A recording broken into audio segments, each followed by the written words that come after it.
Are there any speakers looking to address the board? No, there are not. Seeing as there are none, I am calling the meeting to close session at 5:01.5. 501. And 30 seconds. I did. Nice.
No, she does it twice. See?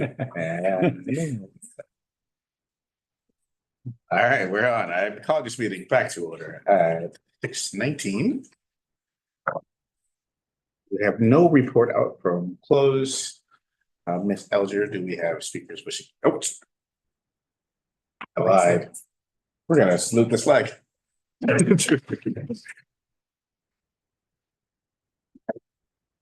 Pledge allegiance to the flag of the United States of America and to the republic for which it stands, one nation, under God, indivisible, with liberty and justice for all. Thank you. Sorry about that. Now, Ms. Elger, do we have speakers wishing to address? Not yet. Not yet. Why not? Announcements. I just said we had. I had to say it again? No. Video. What's that? Great. Consent agenda. Judging you. Consent agenda. Yeah. You have the cap. What? You do? Wait. Resend them. Wait. I'm sorry. Approve the agenda and consent agenda.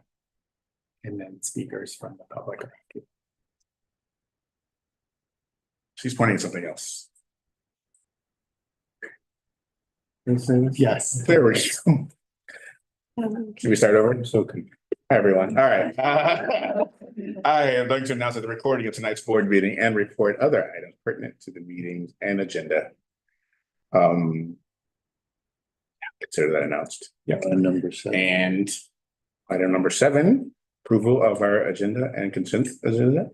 A couple of changes on the consent agenda. Last meeting, we were looking at our board policies for first read. There's been a couple of minor adjustments on board policy for the second read. Board policy 3540 transportation, 3320 claims and actions against the district, and 3280 sale or lease of district owned property were originally marked do not adopt. There are current policies in place, and we recommend maintaining. Therefore, the motion there is to adopt as stated. And then finally, there was one other change on board policy 9240. We routinely train our new trustees. We had struck the training requirement out of the policy. The version that is listed there that includes training for new trustees. Okay. So recommend approval as updated. May I have a motion to approve the board policies as updated? I move to approve Thank you. as updated. There a second? Second. Point of order. Sorry. I move that we approve the agenda and the consent agenda. You're killing me today. Is there a second to trustee Northrup's motion? Second. Thank you. All in favor? Aye. Say aye. Aye. Aye. There are any nays? There are none. The agenda is approved as amended. Now speakers. Now, the speakers wishing to address the board, Ms. Elger. Yes, we have few speakers this evening. So first we have Molly Johnson from Central. Let me read a bit before you get to say, I know, it should. Say, you stay here, it'll be quick. You can even stand there, all right. The board appreciates the support of stakeholders input at our meetings. Engagement by members of the public in civic matters are cornerstone of our democracy. The board has established guidelines for its meetings so that we are able to conduct the meeting effectively and efficiently. Within those guidelines, members of the public have the opportunity to address the board. Submit any questions or comments. Speakers are asked to complete the speaker card by the start of their open session at 6:15. If you have not already done so, you may see Ms. Ellinger for a speaker card. If you are addressing the board on an agenda item, we will call on you, as we have. If you're addressing the board on a non-agenda item, we will take those comments at that time. Please be aware that the provisions of the Brown Act prohibit the board from acting on or discussing non-agenda items and matters at this time. comment is limited to 3 minutes. You'll have a timer as we get towards the end. Let me offer a warning, and if I do have to stop you, I apologize in advance. Well, I have the remote here, so I can just start the timer. So, my name is Molly Johnson. I've been a teacher in the district for, this is my 25th year. And since I'm super nervous and you don't serve alcohol at these meetings, I'm probably going to read more than I'm going to look at. So I do apologize for that. Unless, of course, you have alcohol. Right. If you don't ask, it's an automatic no, right? So I want to speak to you tonight a little bit about a learning center situation that's going on in our district, that's concerning to me as well as to many colleagues. I work at Central Elementary School, and our learning center teacher is being asked to limit her time to support children at Central to go ahead and help at Cipriani. And just to give you a little bit of context, last year, the Cipriani Learning Center teacher had too many students on her caseload. And as a temporary fix, the Central Learning Center teacher at that time, she helped fix this situation by going up to Cipriani to help support those students. And she did that. She did it because it's part of her job, don't get me wrong. But she also knew that our special ed department last year at that time was going through a lot of flux. The director was under a lot of strain. And so she did that to help out, as most teachers in our district do. We pitch in, we help out, we get creative with our solutions, because that's just who we are. And that was, at the time, she did that, and we applauded her, and I think all the teachers in this room applauded her for doing that. And it was our understanding that, this was a temporary fix. Well, it seems to me the district is counting on that temporary fix again at the cost of the students and at the cost of the teachers. And a learning center, so right now, having a teacher pick up the overflow for students, that's going to look great on your spreadsheet. That's going to look great on your bottom line. But that's not a student-centered solution. It's applying a Band-Aid at one site, and quite frankly, a soggy Band-Aid, while opening up a scab wound at another site. A learning center teacher is not just about the numbers on a piece of paper. They support students on their caseload, and then students who are not counted on their caseload. We have several students who spend time in the learning center for a variety of supports, not just on the caseload. 504 students who need extra support, need a quiet workspace. We have current students with regulation struggles who use a relationship with our learning center teacher in her space to help de-escalate. And I know we have a new special ed director. Everyone's talking highly of her, and I know she's giving a presentation later tonight.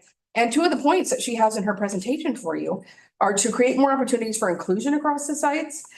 And this model that you're currently proposing doesn't do that. It actually takes it away, because the kids who can't regulate, they can't be included if they can't come down, if they can't de-escalate. And we can't tell these kids, oh, sorry, don't get upset after lunch. Your learning center teacher's not here. And the other thing is that BRSSD is staffed within the average industry standard. And I want to ask you guys as parents, how would you feel if I was your classroom teacher and I said, your kid's working at average, so we're done? Can't we, for once, be above average? Can't we go above and beyond? Can't we be the model and be the leader for the area instead of just being average? Okay. Look at you.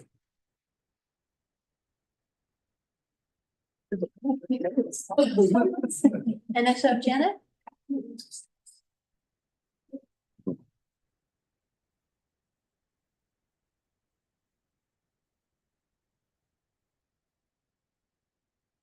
Everybody, I get nervous.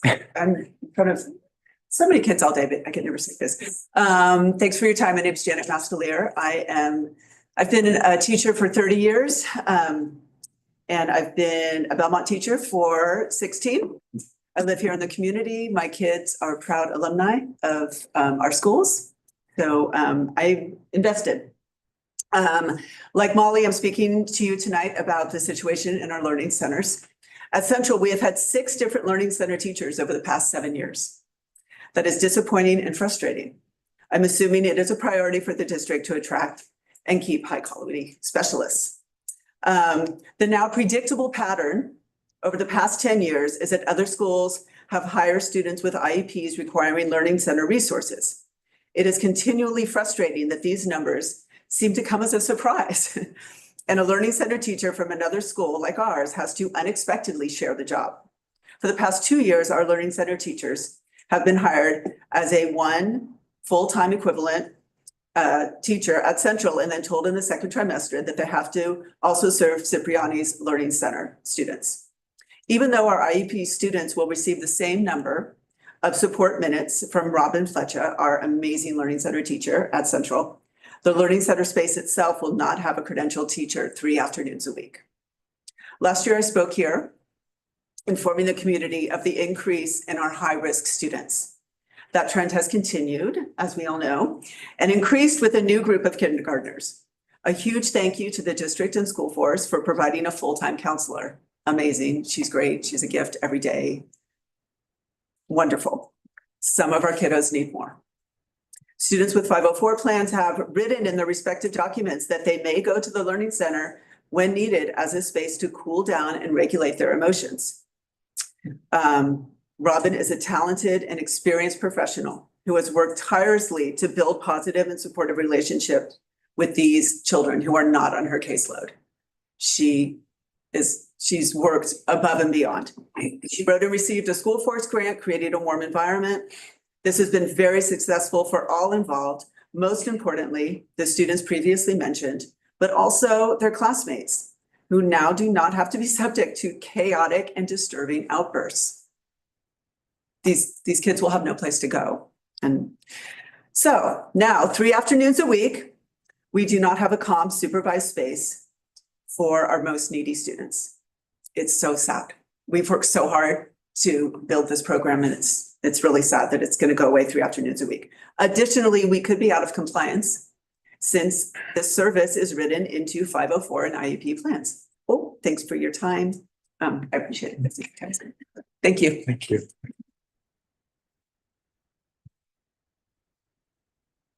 And next we have Barbara from BRSFA.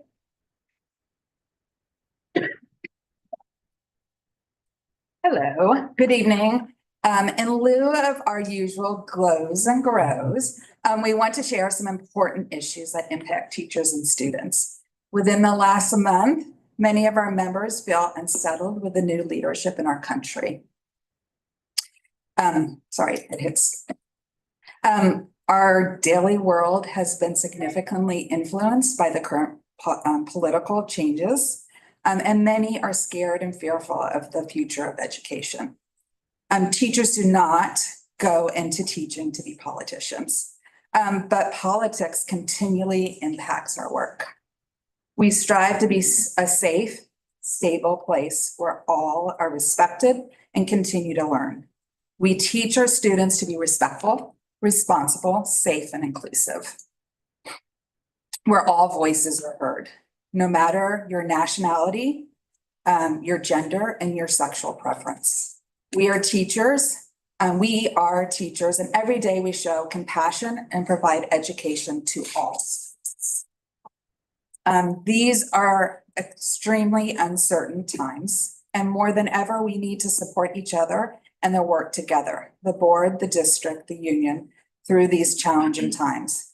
We are not asking for answers, but we would like to make sure that we support each other in these uncertain and complex times.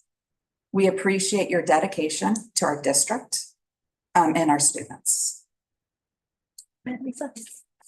We'll have Lisa Fahey as well. I echo everything Barbara's just said. And with that being said, at the last board meeting, many teachers wore their union shirts. We've been asked what we see as collaboration as union leadership works together with the district and board. So we'd like to share our perspective and intentions. Our goal is to make our school district the best it can be, the place where teachers feel comfortable and supported so they can provide the best education possible to our students. There are priorities. To achieve this, we need to work together. Over the past few months, we've emphasized our commitment to building a collaborative relationship. But what does that truly mean? To us, collaboration means creating a space where the board, the district office, and the union work together, ensuring all voices are heard and valued. We are all stakeholders in this community, and our strength lies in our unity.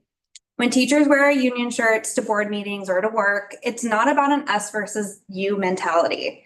While that mindset may have existed in years past, we believe we've turned over this new leaf in recent years. Now it's about teacher voice as stakeholders in our district, listening to each other and moving forward together. We may have different opinions at times, and we hope we can strive to find common ground and come to agreements that are respected by all.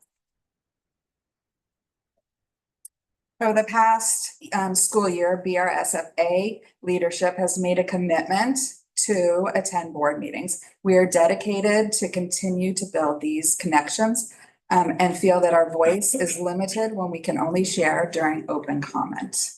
We feel BRSFA should have an opportunity to share at board meetings as an agenda item.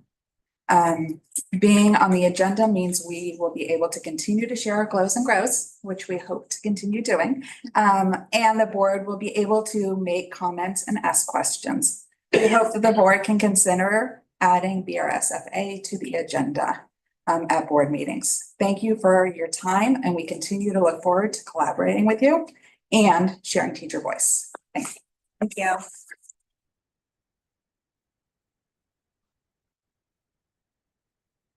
And that's all the speakers, President Bruno. Thank you. Item number 9 is our Board of Trustee report.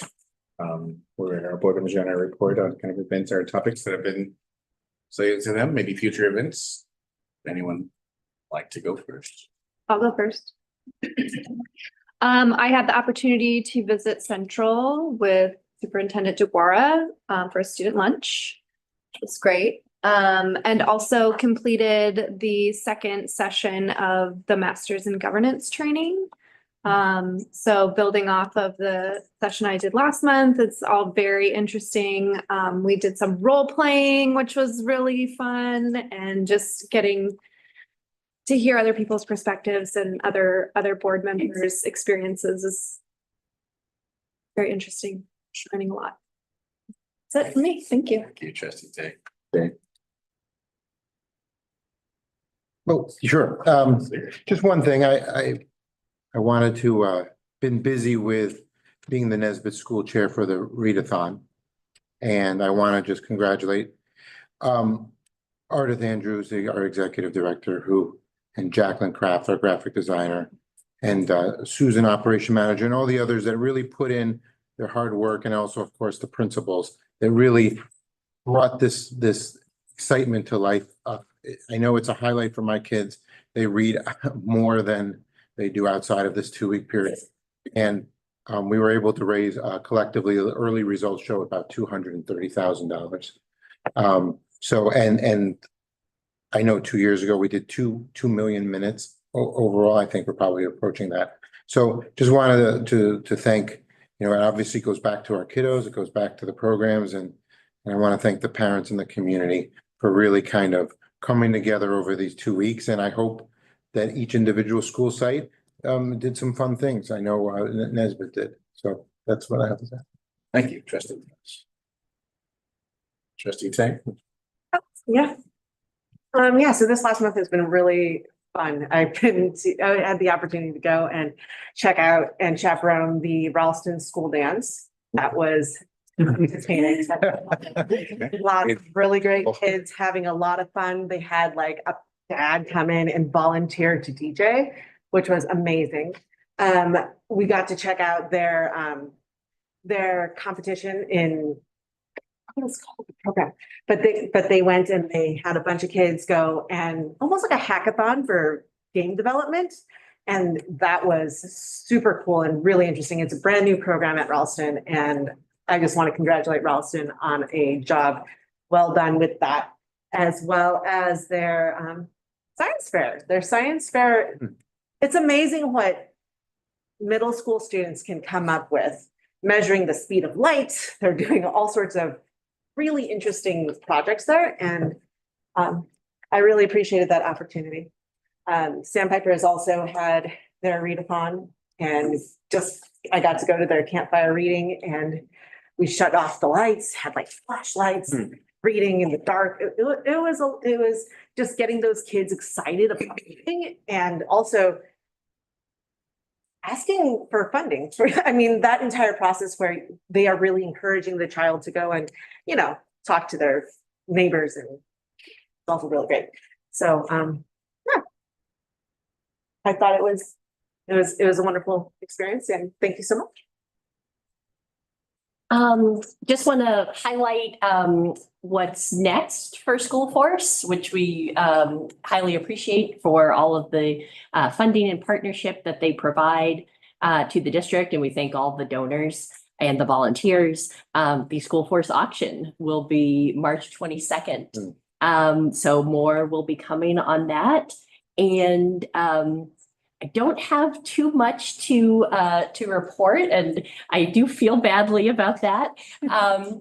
I have returned to teaching in a classroom, so I know all the teachers understand. But yeah, so maybe if I get this will be the case when my school where I'm teaching has vacation for April. It is not our vacation week, so I will try to be able to come visit schools and things perhaps during that time, because it just unfortunately has not worked out right now. But thank you. And again, thanks to everybody, district staff, teachers, staff for continuing to make this such a great place for kids to go to school. Thank you. I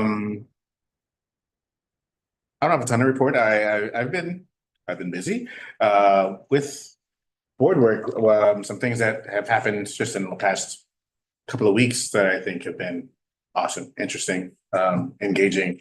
There was a interest-based bargaining training. We got to spend some time with the RSFA members and legal team, but it was a good time. I learned a ton, and it was like just kind of good to get a deeper eye into what's been going on, what's coming, what to look forward to, honestly, and be aware of as I do this work. Just a few hours ago, we had our 2x2, which was again, let me scroll back.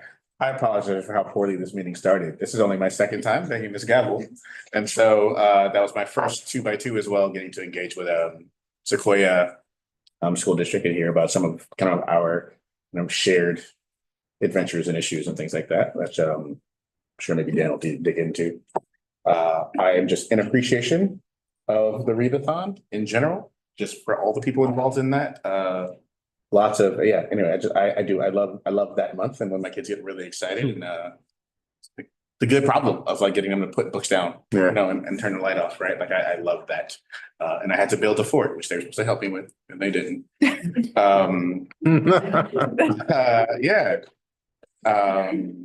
Happy Valentine's Day. Happy Black History Month. I am also currently in just deep appreciation of Girl Scouts. So happy about that. And that's my bit. Yeah. Great. Next on the agenda is the superintendent's report. Good evening, everyone. So I'll try not to repeat what was said here to all the great things happening. I will mention our IBB training. It was a full day where the board and union leadership came together to renew our commitment to working together collaboratively towards interest-based bargaining. Interest-based bargaining isn't something that happens in all places. It's something that it takes a long time to develop that trust. And I'm really pleased to see that we have that happening in district. So a lot to be proud of there. I do want to piggyback a little bit on what was shared earlier, what Barbara shared about the issues and concerns I think that we see in our political environment. Just want to share a couple kind of overviews that resonate. As superintendent, I'm getting updates and what's changing in terms of or what has the potential to change, I should say, in legislation in the state, in the nation. And one of the things that I came across that really resonated with me is the idea of what are executive orders. And executive orders don't create new laws. They don't change existing laws or provide legally binding laws for schools and states. Instead, they direct federal agencies on how the administration wants to enforce current laws, right? So it's part of the governmental process that goes through. We see what happens at the legislature, what happens at the federal level. So just tell all our families that we are monitoring that. We have strong procedures and protocols in place for how we share information and what we do share and what we don't share. We don't provide info to anybody unless they're related to the students or there's a court order in place. One of the things I think it's important to note is that we take pride in the vibrant, diverse, and welcoming environments that all of us in this room have created. And it's up to us to protect those vibrant, diverse, and welcoming environments. So our schools are places where all students thrive, regardless of background and beliefs, and we will continue to make sure that all students continue to thrive. And then finally, let's see, bunch of notes. I'll leave it with happy Valentine's Day. Knock on wood for all of you. Valentine's Day wasn't on a board meeting day. It happens. Yeah. Thank you for that. And now for the moment we're out here, right? Item number 11, school spotlight. Brownie. Love the kids. I love the kids. Hey. Good evening, Board of Trustees, especially our newer board members. Welcome. Mr. DeGuara, district leadership and audience members, especially the Brownie team members here today. So our theme this year was we are all on the same team. Hence my informal dress this evening. These are pictures of some of us that took the theme to heart and dressed up accordingly for our Halloween day and parade. Yeah, I'm a theme girl. Here we go.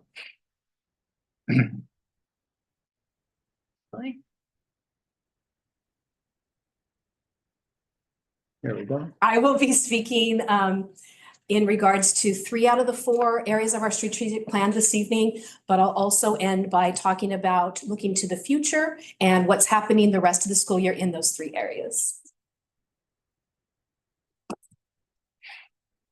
I'll go ahead and move for you, Sheila. Okay, thank you.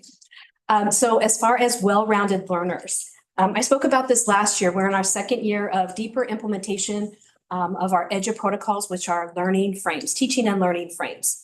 And there are some of the highlights and the features of these frames, which I'll talk about in just a second. What we did do this year is we started out with what we call a smart start, and that is engaging students with the EDGE protocols with non-content areas with a low cognitive load. So they get used to using the actual frame itself, and then we move into using it in the content areas. These frames, they hit upon multiple standards at once. They build our students' confidence and independence as learners. They address at least one of the 4 C's on each of these frames. And by the way, there's about 40 of these, and we introduced a few last year, and we have refined a few, and then we're expanding new. I've introduced new ones to the staff this year.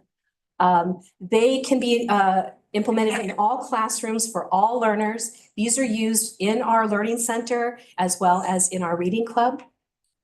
They teach tech skills. We start out with ones to be more inclusive that can be also used on paper for our younger learners, but our older learners engage with Google Slides and Google Draw to put these into practice electronically.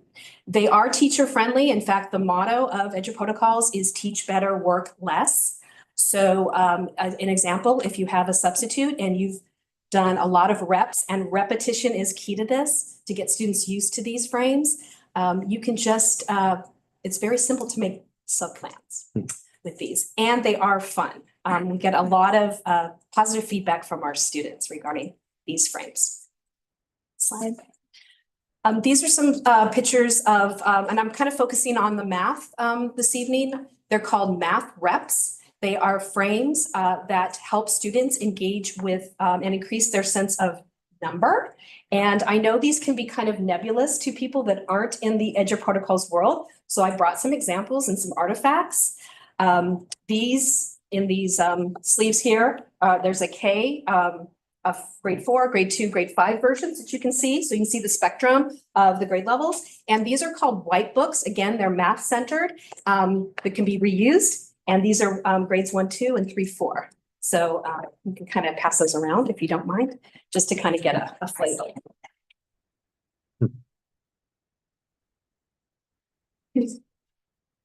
Next slide. So we've engaged in protocols for our professional development this year. Starting last summer, I attended what they call the Protocols Summer Academy in Laguna Beach. And I feel as a professional developer and a leader of a school in the realm of pushing learning forward that I need to be a learner myself.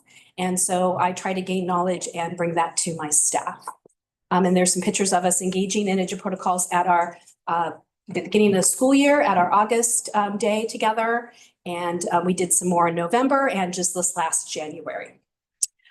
We also took a team of teachers to a math event that was held in Santa Cruz, California. So we're really fortunate that it was close by, and we engaged really deeply in math preps, which you'll hear more about.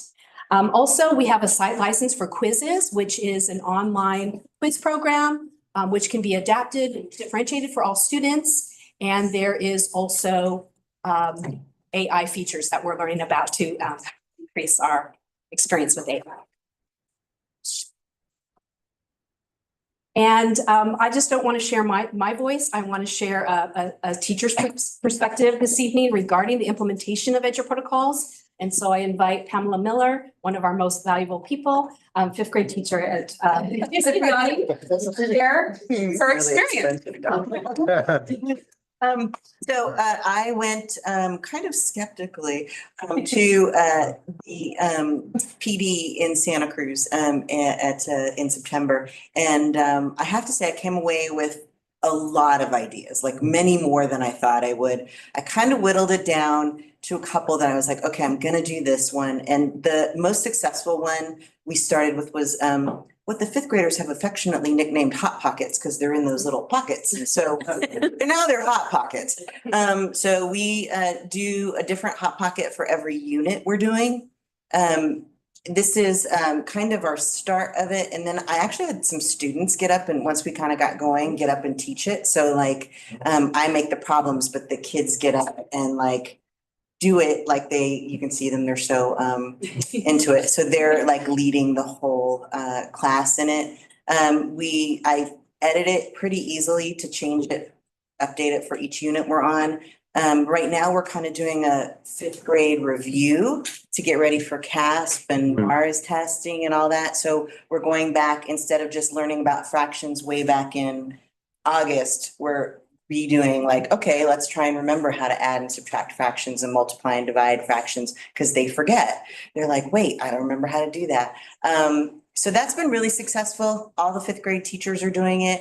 And now we're using it more in literature. So in reading, and then also in writing. Our literary essay that's coming up is going to be, the final project will be using a Freyer model, which you may have seen the slide earlier.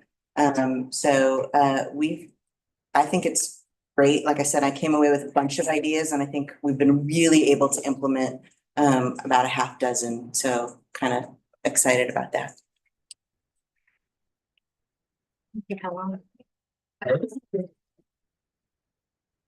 You'll see that it's more open-ended. This is one example of math reps. It takes it beyond traditional worksheets. One thing that we've been very fortunate to do as well, and I need to thank Trustee Northrup for putting me in contact with our instructor. She's a current Ralston parent. We have a pilot class going on right now at Cipriani After School, an AI and machine learning class for kids. Our fourth and fifth graders are engaging with this. It started in January, and it's once a week. It's going to end at the end of March. I welcome any of you, if you have time between 3:05 and 4:05 on Friday afternoon, to come by and experience this.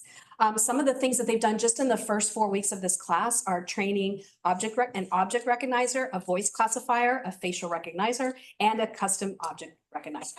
Now, don't ask me to tell you the difference between any of this, except for the obvious, but I have been sitting in these classes and just have been really struck by the student engagement and the high level of what's happening technology-wise in these classes. We hope to expand it maybe into the spring, and possibly she may be doing something at Ralston's.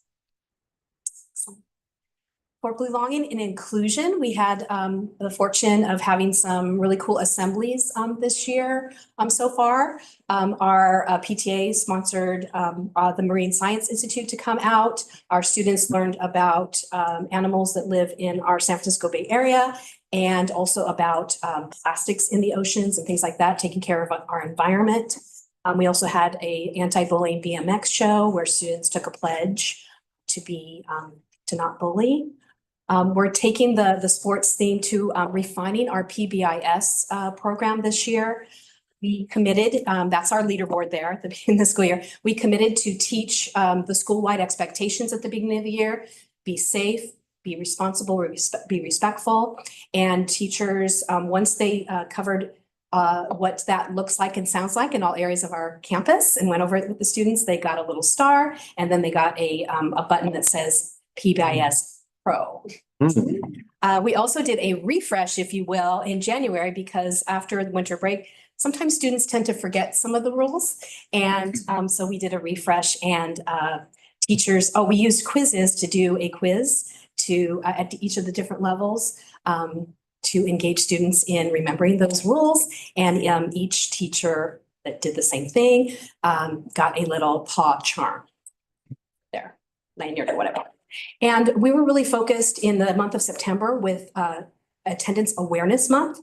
And I'm very proud to say that we increased our ADA by 2% as opposed to September of 2023.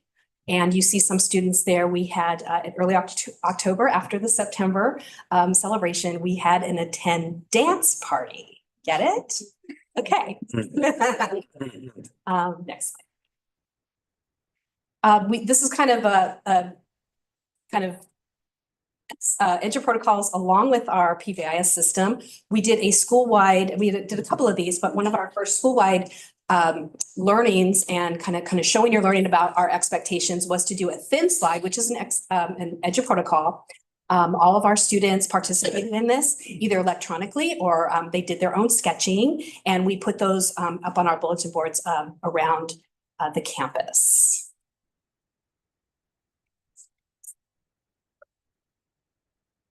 We have a committee of teachers that lead students in student empowerment this year. We changed the name to make it more broad and inclusive.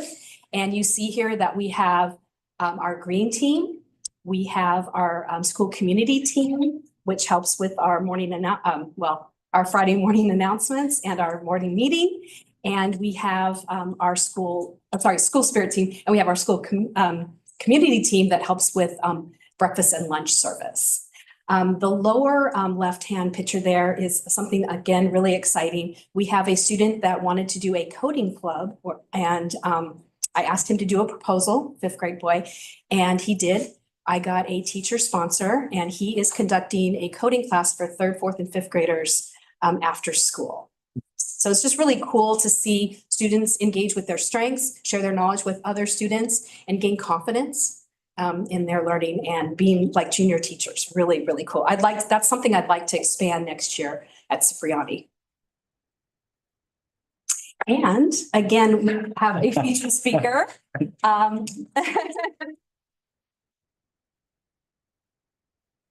I'd like to include some student voice here. So I'd like to introduce Jocelyn Castillo. She's a 5th grader in Ms. Coyle's class, room 32. She's going to speak about student voice and leadership at Cipriani. Oh, and Jocelyn is, one of her passions is speech and debate. I'm sure you'll notice some of her skills during this short speech. Members of the school board, speaking on behalf of Cipriani Elementary, I believe we possess strong leadership qualities. The proof? Wonderful Wildcats, a program where students help the school part of various teams.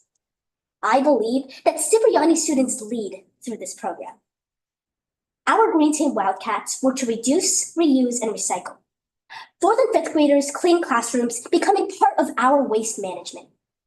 Consequently, they have educated our school about recycling, pollution, and other environmental issues, and shape an eco-friendly environment at Cipriani. Our breakfast club and lunch bunch guarantee all students eat. Breakfast Club distributes breakfast bags, while Lunch Bunch ensures everyone is in order and no one leaves hungry in our lunchtime. These meal helpers decrease hunger and increase satisfaction. Nonetheless, other wonderful Wildcats truly enhance Cipriani. Bookworms organize our library, morning announcers lead our student meetings. Our spirit team works on our bulletin boards and more. We take initiative and step up to help one another. Comprehensively, wonderful Wildcats make Cipriani Elementary a better place. We raise awareness about environmental issues through Green Team, decrease hunger due to our meal helpers, and other teams enrich our school community, increasing student development. Wonderful Wildcats lead the school, and you will certainly hear us roar. Thank you.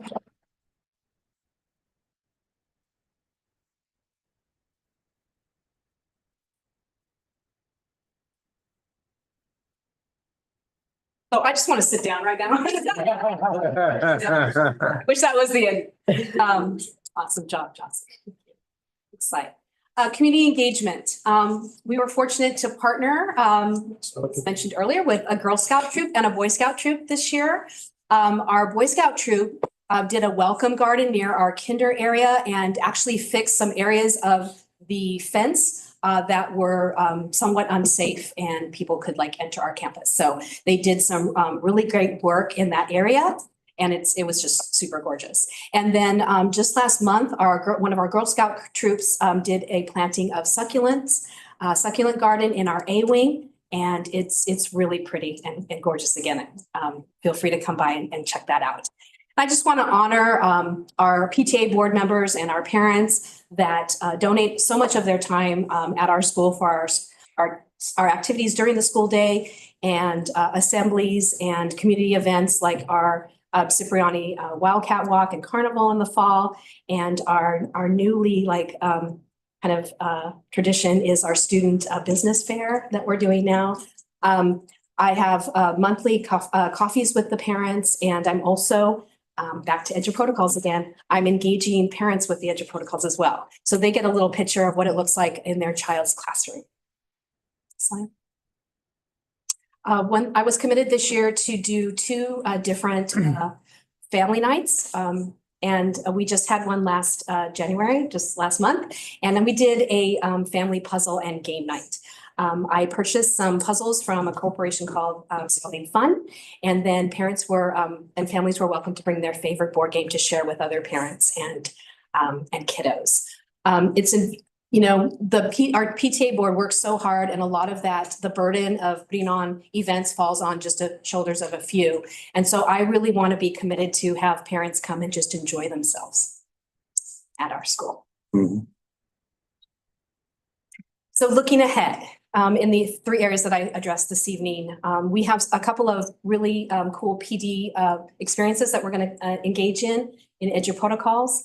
I've signed up, we've registered our whole staff for our Catalina lesson design mixer, which is an online PD on a Saturday coming up on March 1st.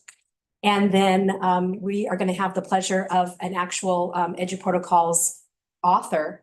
She's Edge Protocols author of the Math Edition to join Lisa Nowakowski. She's joining, coming to our school for the whole day on March 26th. She's going to be in 7 different classrooms modeling lessons, and then she's going to engage the whole staff with PD in the afternoon.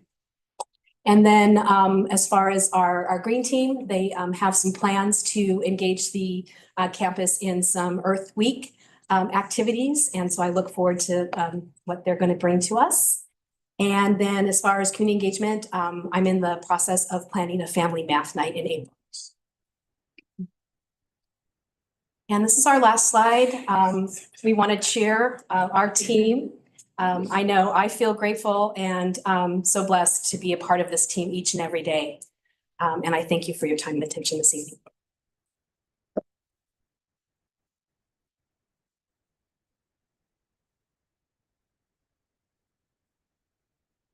All right, open it up for questions, comments. Feel free to jump in there. I'm really interested in learning more about your AI and machine learning class. Tell me a little bit more about what they do in there. Like, do they, like, the teacher is someone you. Yeah, so the teacher is a former Cipriani parent. And she hosted a class over the summer that my child was able to go to. And then I just, suggested to her that she could talk with Ms. Walters, and then that's I don't know a ton about it myself, but my daughter learned a lot. We had a couple of parent nights where she presented the content. So parents were aware of before they sign their child up. I'll be glad to send the board those slides. You'll get a really good idea of what it's all about. Thank you. You can just send them to me. Oh, send it. Okay, thank you. Thank you. I also had a question about the coding class that you mentioned, but is the fifth grader teaching it? Uh-huh. So he's teaching the third, fourth, and fifth graders. Yes. And he designed the curriculum He and all. assigned the lessons and he's presenting like in a classroom like I'm doing right now. And then he goes around and I think I showed a picture of him helping a younger student. I learned stuff from him that I never heard about. Yeah. And in fact, Mr. DeGuara said, have you heard of, I met with him like the day after the first class. And he mentioned a program that turns slides into a podcast. And I said, in fact, I have learned about that because just the day before, that was in our coding class. When he finished his lesson and he said, oh, by the way, I put these slides in a podcast. While you're doing your independent work, you can listen to the podcast. And I was like, what? It was amazing. So there you go. That's very cool. Yeah. Good job. I just wanted to say thank you to Jocelyn for being here. I thought that your speech was amazing and that you are very talented. So thank you so much for sharing with us.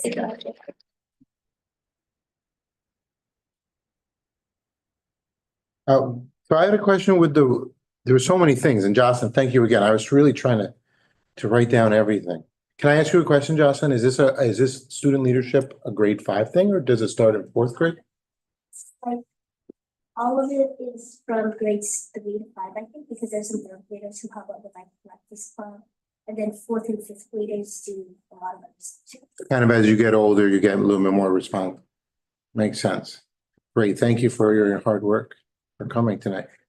With the well-rounded learnership, do you feel like all these programs, there's so many that are kind of working well. Is there anything with data, like how will you know what's working and what's not besides maybe anecdotal and just observance? Is there anything a little bit more formal without getting rigid that can kind of attest to, wow, this math reps are really doing what we hoped it would do, because you're investing your time, your staff's time, your teacher's time. Yeah, it being our second year, Yeah. it's hard to, and there's so many variables involved with, what does affect the data, right? Mhm. I'm hoping to engage more formally with level of implementation. That's one measurement that we can do. A variety of edu protocols that are being implemented in the classroom, student surveys and teacher surveys as additional, in addition to more formal. Sheila, one of your team members is your MVP.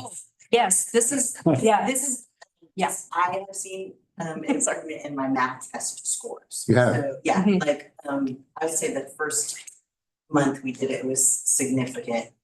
So just, I think the repetition of doing things over and over again, Yeah. and changing it up. So I have noticed a difference in the kids that like are remembering to do. So yeah, I think the 5th grade team has noticed a difference in our memory. Oh, cool. Yeah, thank you. Good. Can you go to one slide? There was one of the first belonging and inclusion slide.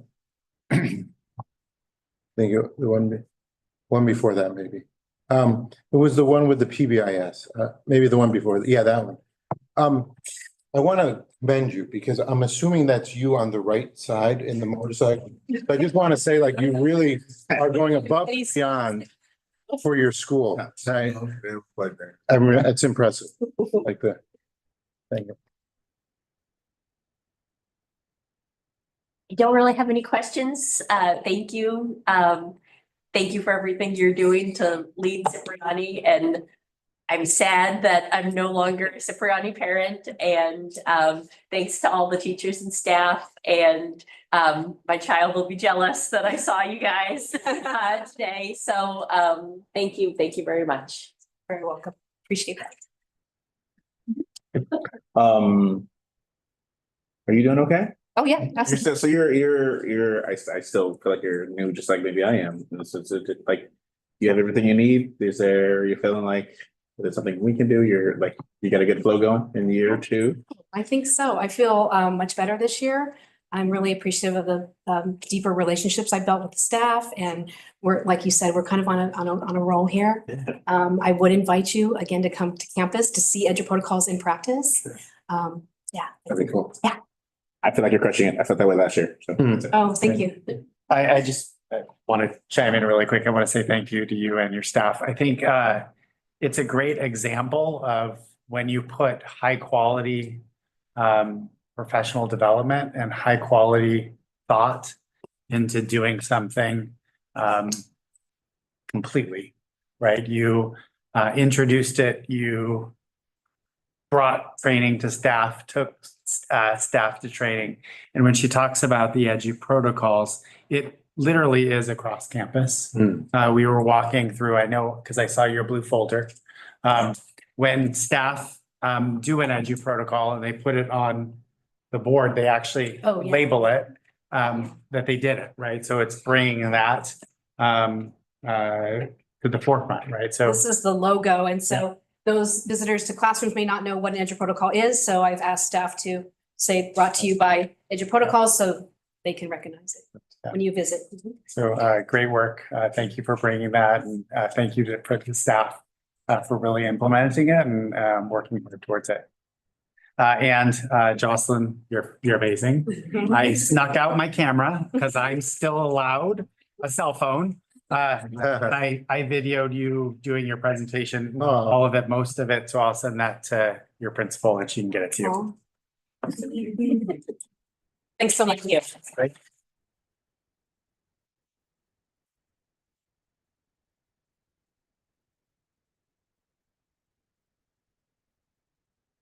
Right. Just keep moving. Just keep moving. All right, we're on to item 12, the beginning of our research-thon. Approval of Measure P for responsive project list. Let's see. Much good evening, trustees. I realize I have much to go in my public speaking career after listening to Jocelyn. Yeah. Thank you. In November of 2024, we passed the Measure P bond for 171 million. And just working through the big steps here, in order to use the bond, we need to issue money. And in order to issue money, we need to have a set project list for each issuance. So this is the very first step of it, which is the issuance and the project list associated with that. One of the main reasons why we are working through this quickly is because many other districts also passed bonds in November 2024. And once that backlog comes to fruition, everyone goes out for bonds at the same time. It could mean that we may face higher rates than there currently are right now. The current project list was deliberated between us and the board during the board retreat a few weeks ago, and was facilitated by DTA, which is Dryland Tyrone's architects, who also helped us with our facilities master plan.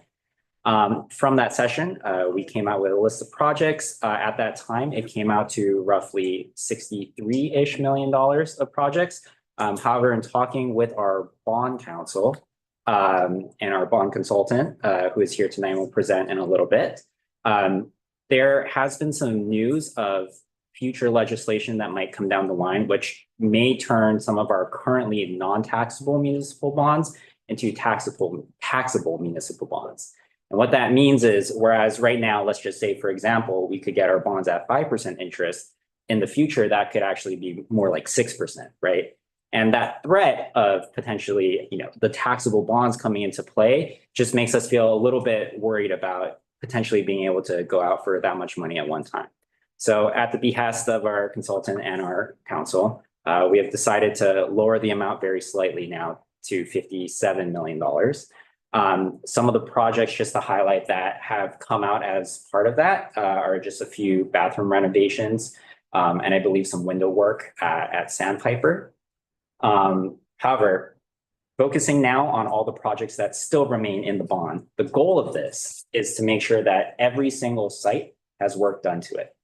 So just talking about broadly, the things that will be done at all the sites, we have roofing, we have MUR upgrades, and then further along from there, we also have addressing our fields at Ralston and Nesbitt, and additionally handling the parking loop at Central, and potentially also working in a better drop-off route at Cipriani as well. So the other part of that also is we will be renovating and modernizing the district office here. So part of that will come initially from Measure I and the remaining funds from there. But in thinking about the ADA upgrades that are associated with the DO work, it also provides us a unique opportunity to basically renovate the district office in a way that is both more accommodating to the current staff and also the public. So the board also, in the board retreat, mentioned that it would be okay for us to also go out for a little bit more money in that case in order to modernize the district office into a better, more homey, safer, soundproof place than it is currently. So with that, again, the project list was on the board.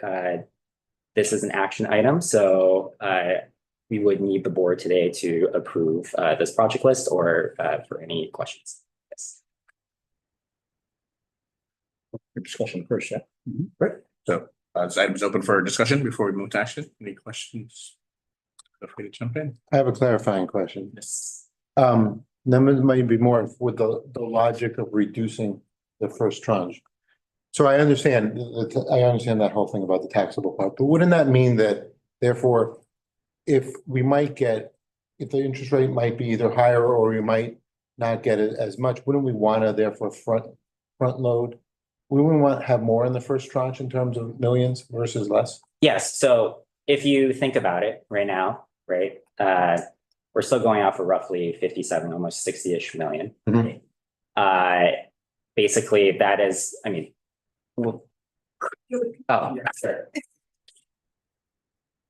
I will defer to our. Thank you for coming.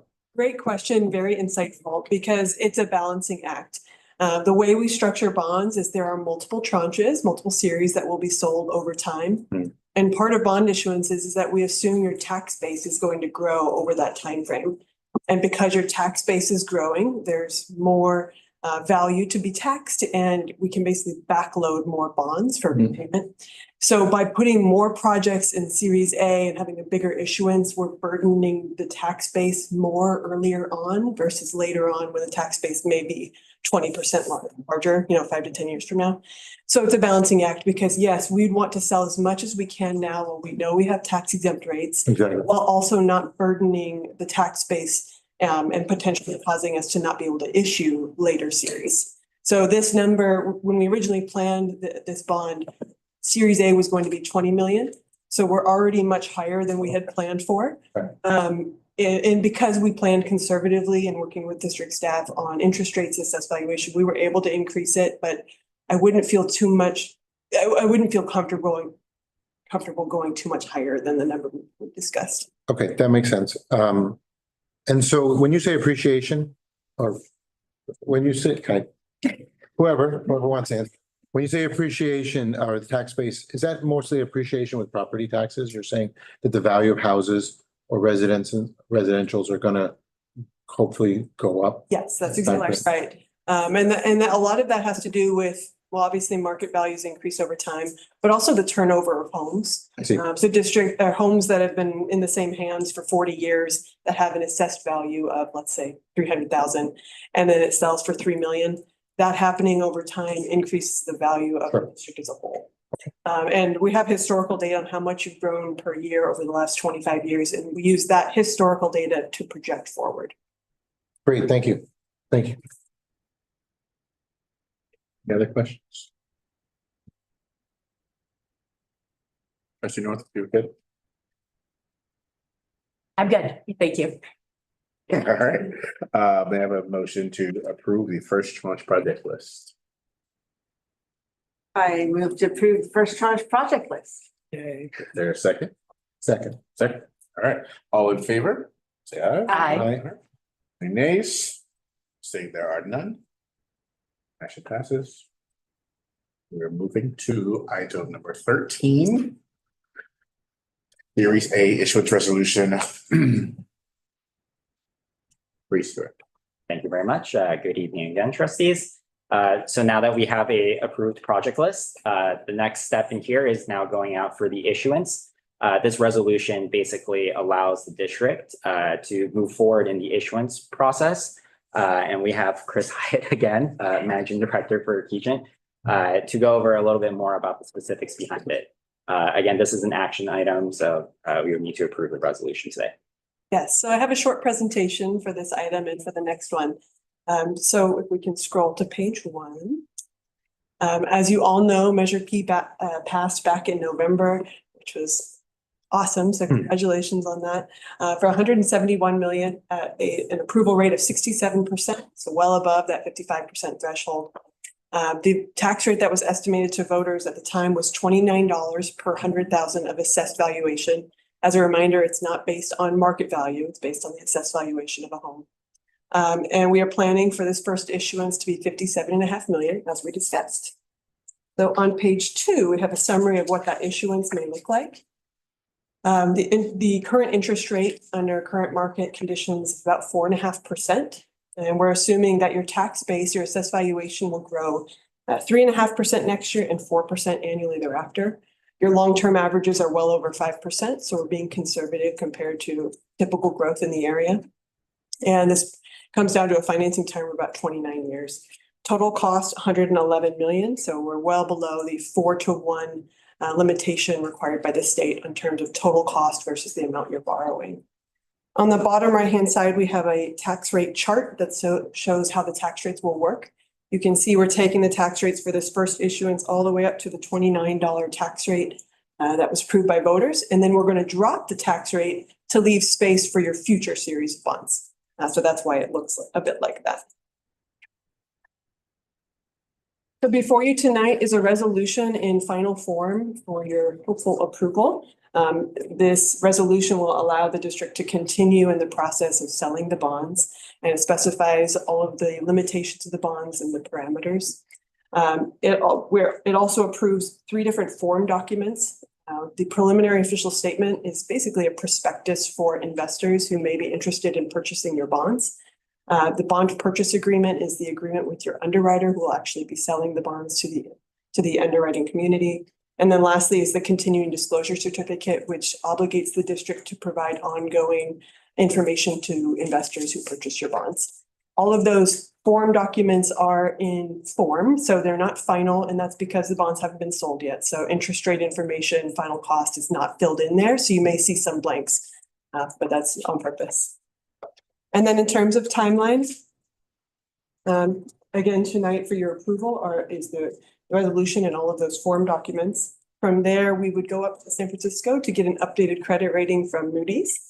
On April 1, we plan to circulate that preliminary official statement so they can start reviewing it and decide if they want to purchase your bonds. And on April 8th is our scheduled date for actually selling the bonds, with a closing to occur 2 weeks thereafter. So the district would have funds in hand on April 22nd. Birthday. Planned for your birthday. Any questions on that plan? I think maybe a question for Dan. We close on the 22nd, but knowing that we want to go ahead and we are anticipating that this will happen, will we be doing work to get those projects started prior to April 22nd, like getting like the bids? Are you, sorry, I can take this one. You're asking about whether or not we can start projects prior to actually the issuance? Not necessarily start the project, but the planning process, right? So getting the, what are they called? When you go and you. Bids, contracts, yeah.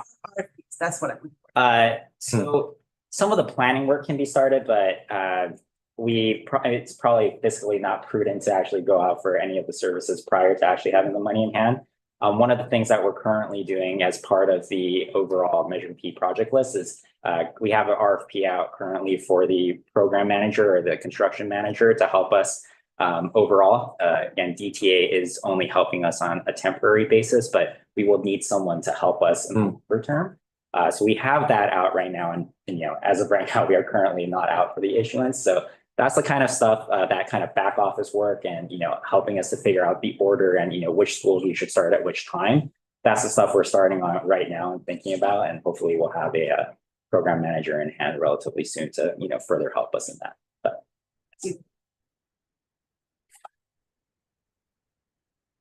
The 4.5%, that's pretty good rate. So is that based upon what we think our credit rating is gonna be? What is that? What has it historically been? Your current credit rating is AA1 from Moody's, so that's one notch below AAA. Wow. They spoke very highly of the district. The four areas that they rate are your finances, local economy, tax base, your management, and your debt.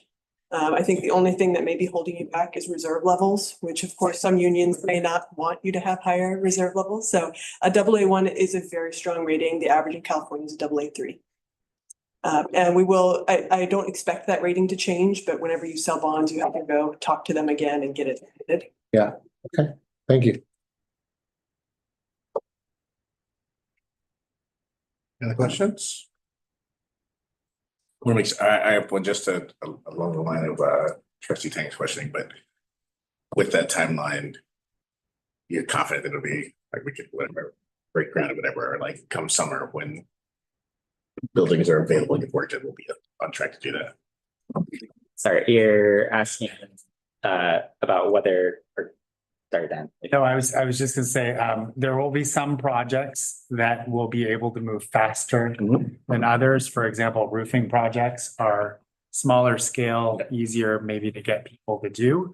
When we think about multi-use renovations and reconfigures, that is stuff that will need folks to do plans, get certified through DSA, do some community stakeholder engagement around that. So those will probably be longer term plans, but certainly some of the smaller ones like roofs we'll probably see happen a little sooner. There we go. Yeah. Thank you. Okay. We are looking for a motion to approve the resolution and documents as presented for Measure P Series A issuance resolution number 2024-25-12, election of 2024 GO bond Series A and actions related thereto. What's easy? So moved? Is that the easy way to do it? I'll try to lay it up for you. There it is. Thank you. Get a second. Second. There it is. All right. All in favor? Aye. Thanks for doing it like that. Okay. Any nays? Seeing there are none. Item 13 is also approved. And now, no one move. Item number 14. Measure I refinancing resolution number 2024-25-15, authorizing the issuance of 2025 GO refunding bonds, Rebel Choice Facilities Improvement District, and actions related thereto. Okay. Thank you again, trustees. Good evening for the third time. As part of us going out for issuance for Measure P, we have the opportunity to also refinance basically our bonds from the Measure I issuance as well. As you can see from Chris's chart a little while ago, the long tail of the payment of the bond stretches over multiple years, right? And since we are already going out for this bond, we have an opportunity to tack on top of that, basically the refinancing of Measure I. This process would save our taxpayers approximately $850,000. So it's important for us, as a district with not only our students, but also, our citizens and our community's best interests in mind to, basically couple this together at this point. Chris, again, from Keegan is here to explain a little bit more. So I have another presentation for you today. This one's for the refinancing. So this refinancing is for the Redwood Shores School Facilities Improvement District. Back in 2005, a portion of the district was carved out for the Redwood Shores area, and a bond was passed in that carved out area, and that is called the School Facility Improvement District, or SFID. Those bonds were sold and later refinanced, and we're here tonight to talk about refinancing them again, because once again, we can save money for those taxpayers. As mentioned, we're estimating about $850,000 for taxpayers. All of those savings go straight to taxpayers in the form of lower property tax payments. It does not come to the district in any way, shape, or form. There's also no cost to the district. It comes out of the refinancing, and all of the numbers shown on the next slide already include our estimated costs. In order to receive tax exempt rates, we can't close this refinancing until May, which would be 90 days before the official call date of the prior bonds, which is August 1. So the timeline on the last slide reflects that May closing.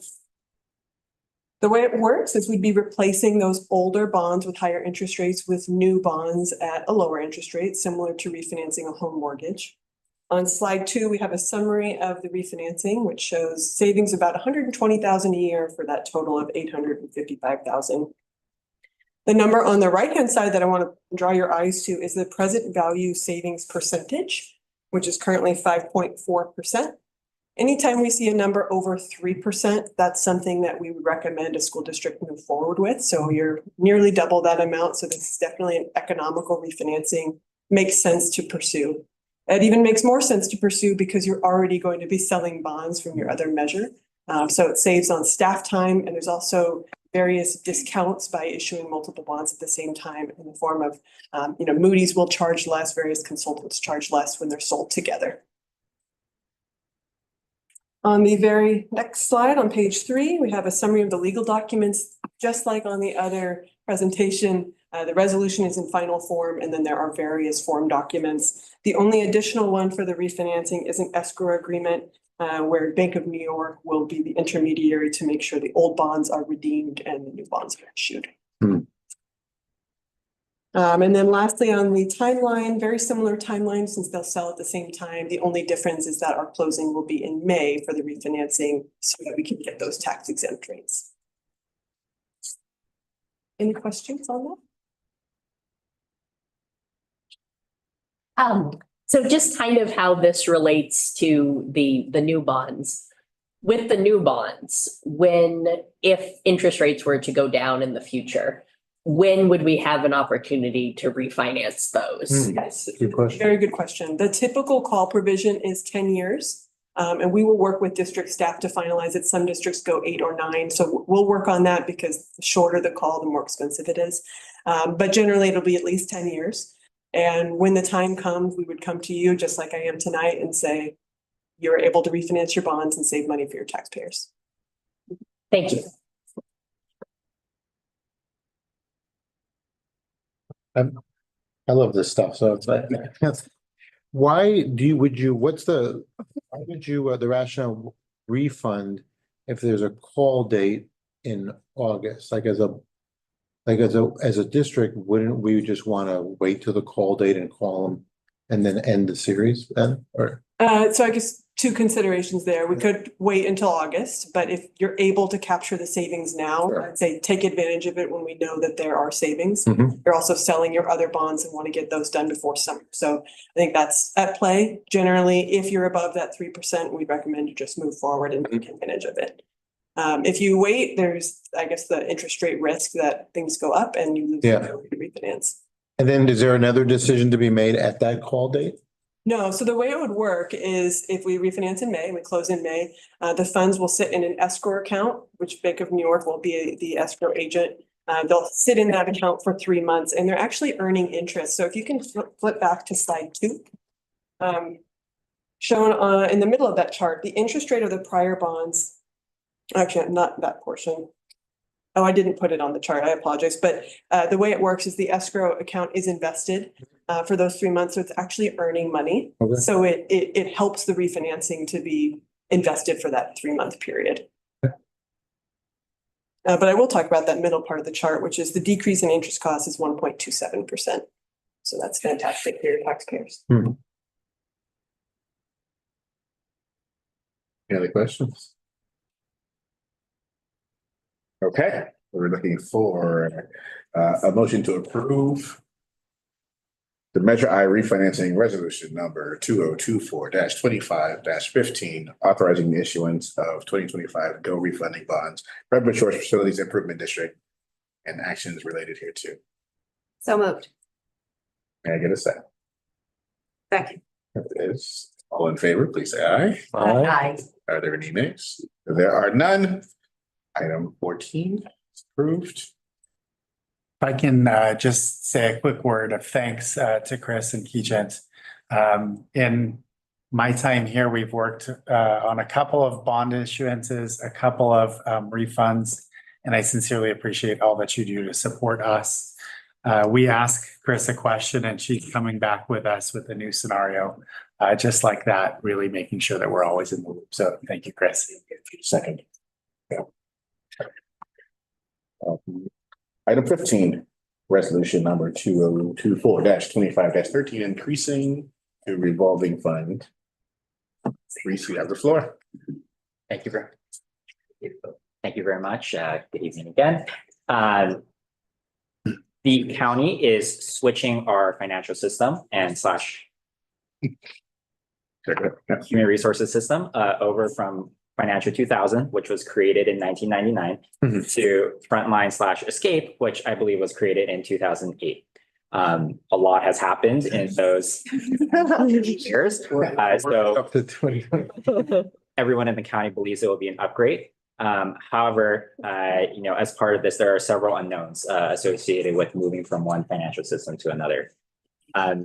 I wanted to give a quick shout out to, our fiscal staff and also our HR staff. They've been diligently going to all the trainings. And I've heard anecdotally from a lot of the county staff that we are currently leading the path and leading the other districts in terms of preparedness. That being said, given what has happened in other districts around us, such as in San Francisco with, paychecks and such, we want to make sure that we are aptly prepared, even though we think it is a small chance that, something may go wrong with the July paycheck. With that in mind, we've done some calculations and roughly the net pay amount of the July paycheck should come out to roughly $500,000. So the resolution in front of you today would be to temporarily increase that, our revolving account by $500,000, just as insurance should anything go wrong. And we would credit that $500,000 back into the general fund around August or September. Question about the 500,000. That would cover all the employees in the district, just for the month of July? For the month of July, yes, that is correct. And you had indicated that there might be a couple of cycles where these roadblocks might happen? Right now, we're preparing for just July.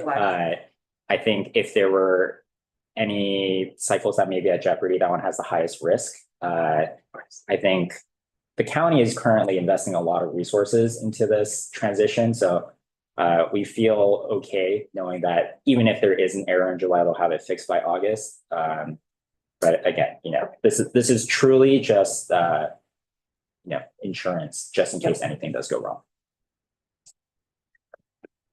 Reese, can I just ask you a question about the system? This might come out the wrong way. Yes. But if you're updating to 2008, is there a reason why we're not going to 2024 or is it pricing? That's an excellent question. So I can explain a little bit more about how basically this all went down. So about 2 years ago, a number of CBO / other district staff came to the county and said, Financial 2000 is not great. It was created in 1999. We would like to go out for an RFP. So the county put out an RFP. We received basically three vendors responded. So one of them was Financial 2000. The other one was Escape or Frontline. And the final one, I believe it was called Harris or something like that. And to give a quick summary, Financial 2000 is the same system we've been using. It's not great. Frontline represented an improvement on the current system and is more widely used amongst California districts. Financial 2000 at this point is only used, I believe, in 4 counties, with San Mateo County being one of them. So once we lapse, there will only be 3 very small counties left using the system. Harris, on the other hand, which is the final system, that had so much work that needed to be done to get it up to a viable point that the county could use it. It was a really bare bones system. So when you think about it in that way, we had 3 choices and Escape essentially was the best of 3. So ideally, yes, we would have loved to have gone for a system that was created in 2023, 2024. But at this point, there doesn't exist necessarily a silver bullet for all of that. There's no company that has created a, do-it-all system for what the county needs that is newer than 2008, basically. So if you know anyone that is creating a, large-scale ERP system, you may want to give them a nudge to do so for education, but until then. 5th grader Cipriani working on it. Tell our 5th grader. Coding class, yeah. Finishes coding class. We will be moving towards Frontline. Hopefully that answers your. Yeah, that was great. Any other questions? I have none. Other action items. So we're looking for a motion to approve resolution number 2024-25-13, increasing the revolving fund as presented. So moved. There it is. I need a second. Second. There it is. Thank you, bro. Trustee Northrup. All in favor? Aye. 30 nays. Seeing as there are none, item 15 is approved. And the final round of our research-a-thon. Item number 16, approval of audit report. Thank you very much. Good, there it is. Approval of the 2023-24 audit report. As I'm sure many of you know, typically this comes a little bit earlier in the school year. We actually do have one finding this year, and it relates to why this audit report has been delayed. We currently have an asset management system that is also quite old. And it crashed. And so we weren't able to pull out our asset list for our auditors. And so they listed that as an oversight finding. In order to address that, we're currently looking at Incident IQ, which I believe we will also use for some of the tech ticketing as well. So hopefully, it kind of creates a double whammy per se, and we're able to use it for both uses. But that is the one finding that we had, and otherwise they found us in good financial standing. This item was also for discussion. Questions, trustees? Nope. All right. It's there. All right. We're looking for a motion to approve and accept the audit report of financial transactions for the Belmont-Redwood School District fiscal year 2023-2024. It's presented. So moved. And a second. Second. Thank you. All in favor? Aye. Are there any nays? Seeing as there are none, thank you, CPO Matsumoto. We are moving to item 17, our Ed Services update with Director of Special Programs. Good evening, everyone. Good evening, Board of Trustees. I have a few slides for you, and I hope, I know I'm one of the last, but I hope I can get you to engage with me for a little bit more. I'm Jennifer Jimenez Payne. This is my 6th month in the position. I've so far enjoyed being here, working with Belmont-Redwood Shores. Thank you for welcoming me. Drive. Okay. This is just what the flow of what my presentation would be. I would start with our department overview, our district profile, specifically our special education services, how it looks, what are our challenges, and how we are proactively problem solving with those challenges. I'd like to just summarize a little bit the FICMAT report from last school year, I believe, in the spring of 2024, and what adjustments we have made based on their recommendation. And I would like to just review quickly the multi-tiered systems of supports we have here in BRSSD and the presentation with celebration. So with everything we do in special programs is in alignment with the strategic plan framework of our district. We strive to make sure that our students are well-rounded students. They are accessing standards, accessing general education curriculum. We want to ensure that our students are included, feels included in our schools. And we engage with our families, we welcome our families. We make sure that we hear their voices in the individualized education plan meetings. And finally, we want to ensure that we provide our staff with the support and training, so we will retain them and be the best for our students. This is just, there are 4 of us here in the district office. I am supported currently by Lisa Zachary as our interim support, but Sumita Gusala is our program coordinator. Jacqueline is our behavior and educational support therapy manager. And then Sonia Diaz is our amazing administrative assistant. I always start by saying special education students or students with exceptional needs are general education students. Therefore, we must strive to provide ongoing supports and services necessary to support and to enhance this belief. Okay. These are some of the all of the services we provide in special programs. We have occupational therapists that we have 3 of them in our district. We have psychologists. We have speech and language pathologists. We have our learning center and resources specialist. Barbara is one of them. We have our behavior support team, which is our behavior analyst and our behavior technicians.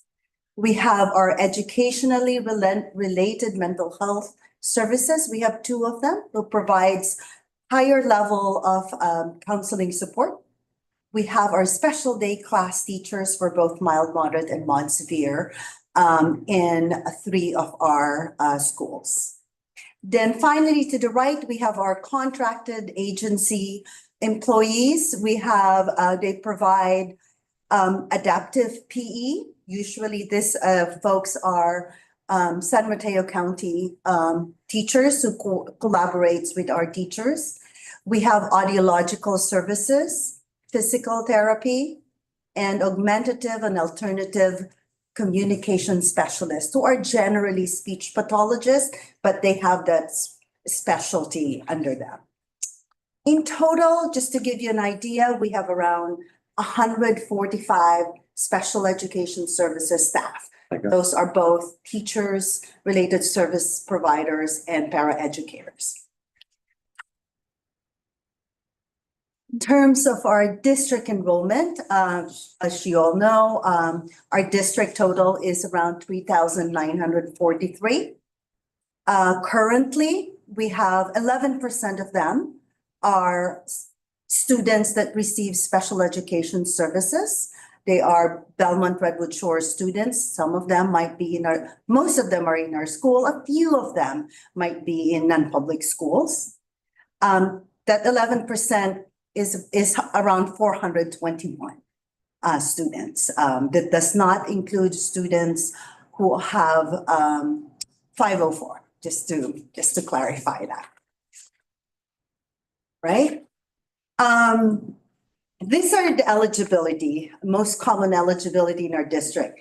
The total does not total 421 because most of our students have primary and secondary eligibility. So some of them are double counted, right? But if you look, majority of our students are qualified, are eligible under speech and language impairment and specific learning disability. You know, around a quarter of them have autism. Autism has been steadily growing, not only in our district, but across the nation. If I might just speak of this students of the 421, around 77% of our students are in the general education, are served in the general education by our RSPN Learning Center teachers. Around 20%, 21% are in special day class, including our preschools. And 2% are in non-public school and residential treatment center. Actually, one of them.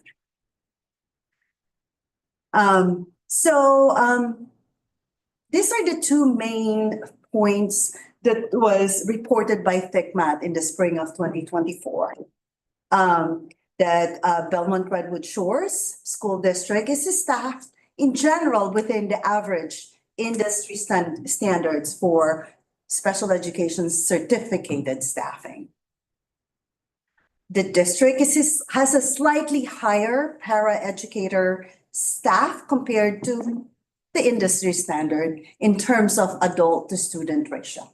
Okay. So based on those findings from last year, and I joined, it's like, okay, what should we do? What adjustments should we do based on these findings, based on their recommendation? So when I first joined, I looked very closely at the referral for assessments from our private schools. And I found out that we generally say yes when they request for an assessment, we assess. And I say, why? We should have the same standards for our own students in our schools when they request for assessment and a private school, right? So we look at data, we look at how they implement their MTSS in private school and respond accordingly. So we started looking at the structure and the process, and truly we started declining to assess if there's no data that supports that we have a child find issue. So we started, I drafted I trained our staff to start drafting prior written notice, when to decline.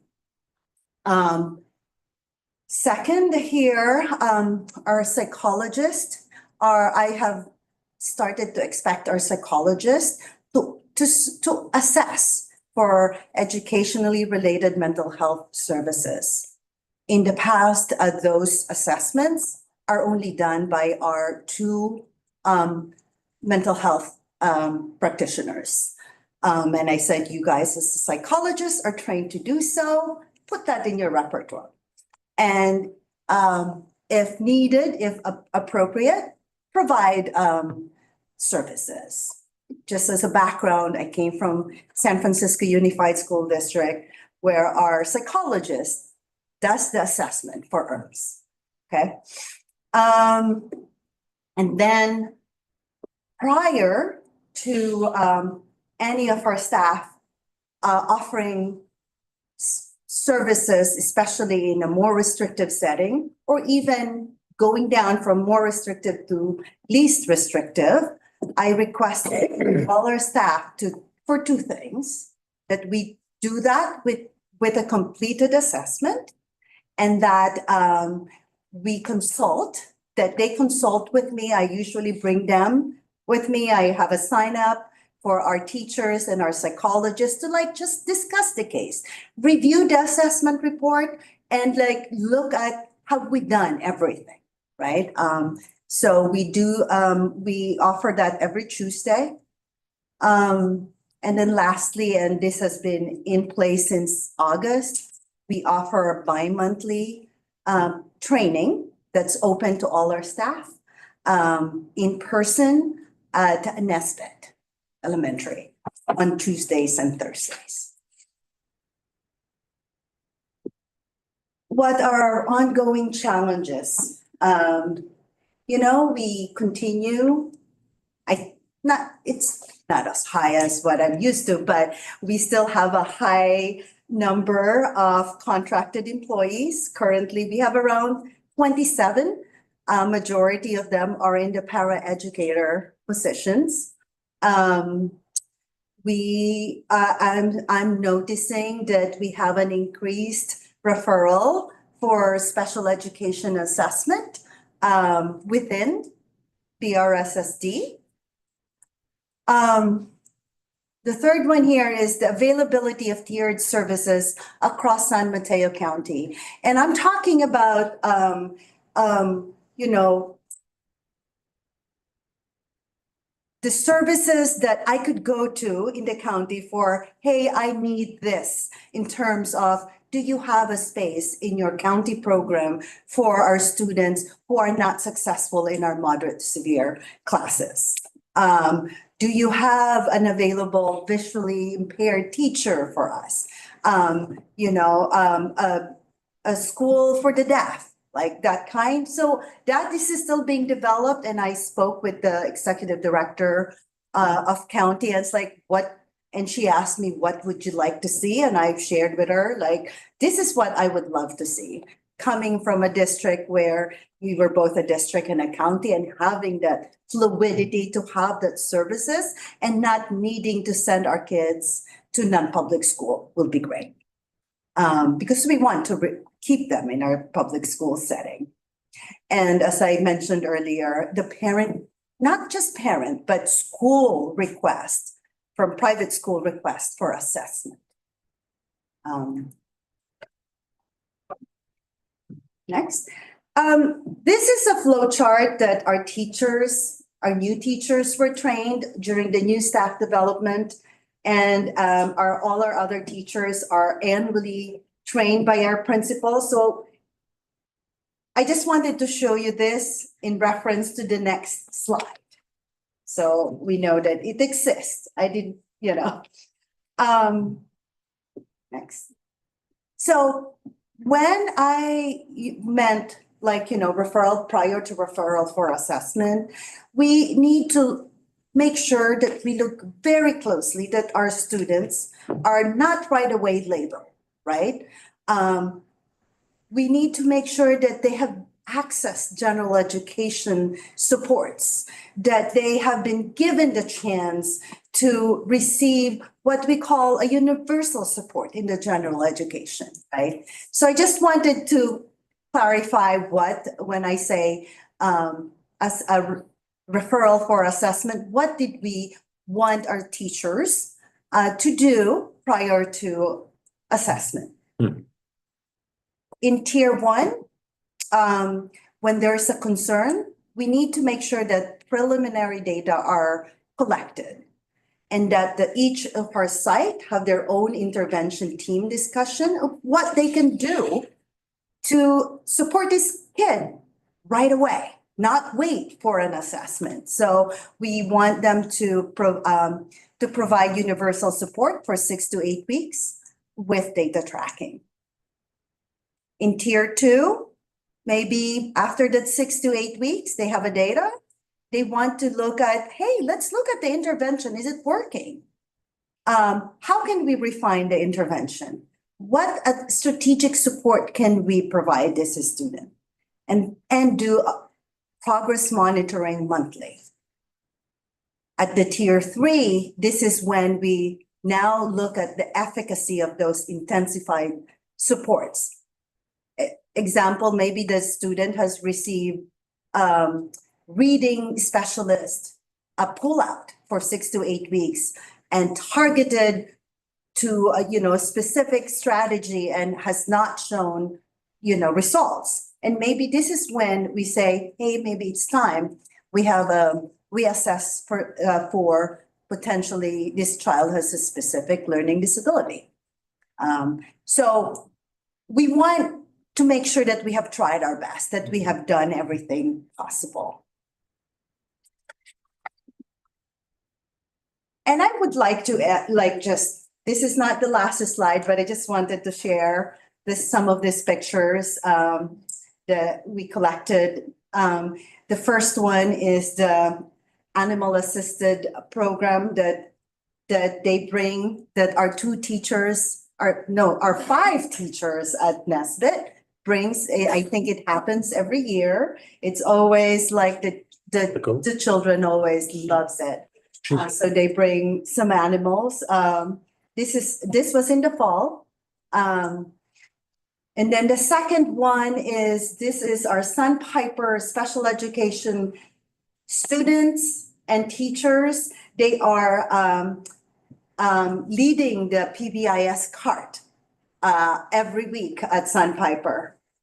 And the last one there is our Teach Down training for our moderate to severe teachers. This happened at Nesbitt.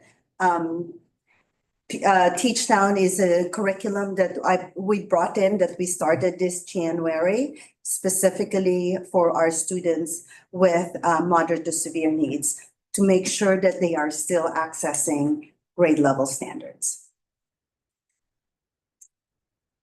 And so what I would like to do, moving forward, I would love to create more opportunities for our special education staff, special education teachers, special education students to be involved in inclusion, activities at their schools.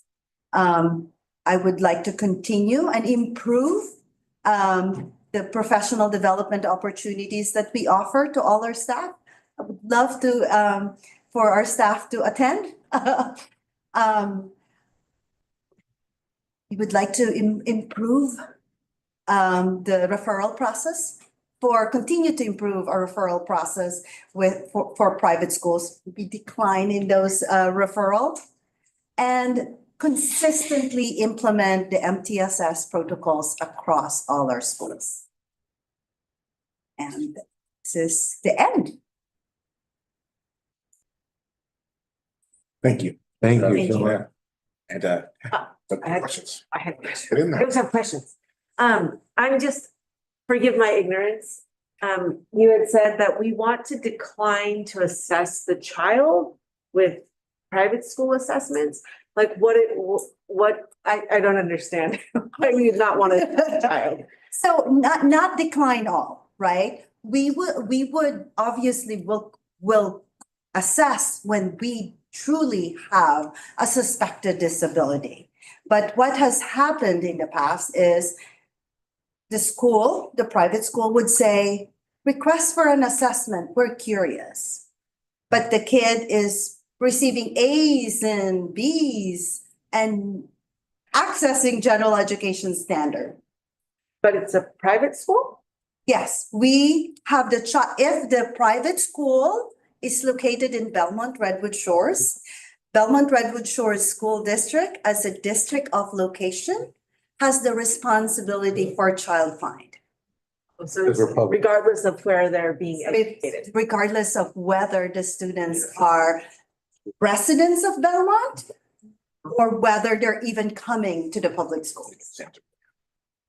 That's state mandated. I mean, that's what the state has. Yes. Mhm. And Jenny, please correct me if I'm wrong.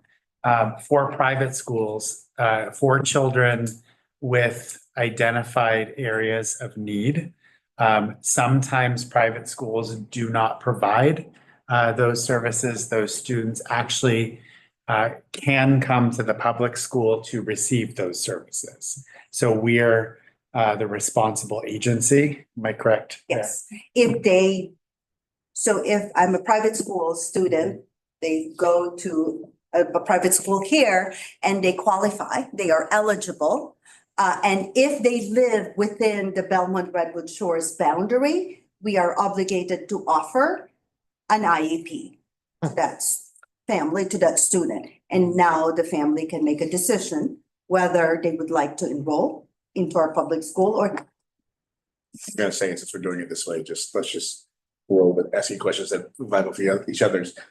Along the same line, we started this talking about declining, but also can you, how do you, if you say that they can leave the private school and to get the services from the public school and it's a state mandate, can you just say no? What does it mean when you? Yeah, if we are not suspecting disability, we can decline. So is there gonna be like a standard, or do we already have a standard? How do you suspect disability? Do they need to provide something? Is there need to be evidence of disability? And are we using the same metric? Well, we in the past, as I mentioned, we just say, yes, we have to assess, right? But now I started looking at first, we have 15 days to respond, right? Within that 15 days, when we receive the request, we need to speak to the teacher of that private school. We talk to the family, right? We gather data and then we ask the school, just can you provide us with the students' current grades, any assessment you have, right? Because that will be our basis for saying, we're not suspecting eligibility here. We're not suspecting disability. We just don't assess just because you're curious. I would also paraphrase too. I think what Director Payne is sharing too is we have a process and protocol whereby we do our tier 1 supports and our tier 2 supports to see what supports are needed for a student to thrive, and then determine if those are not working, is it a place where there could be a disability? We don't necessarily see our private schools doing the same thing, tier 1, tier 2, tier 3. So it's not just saying no, it's having the same level of accountability that we would have for our students internally as well. And just to share with you, the do not qualify based from the past years from referrals from private school is pretty high, which tells you that they're assessing everybody. And also we need to really look at, does the data does show that we have an appropriate request.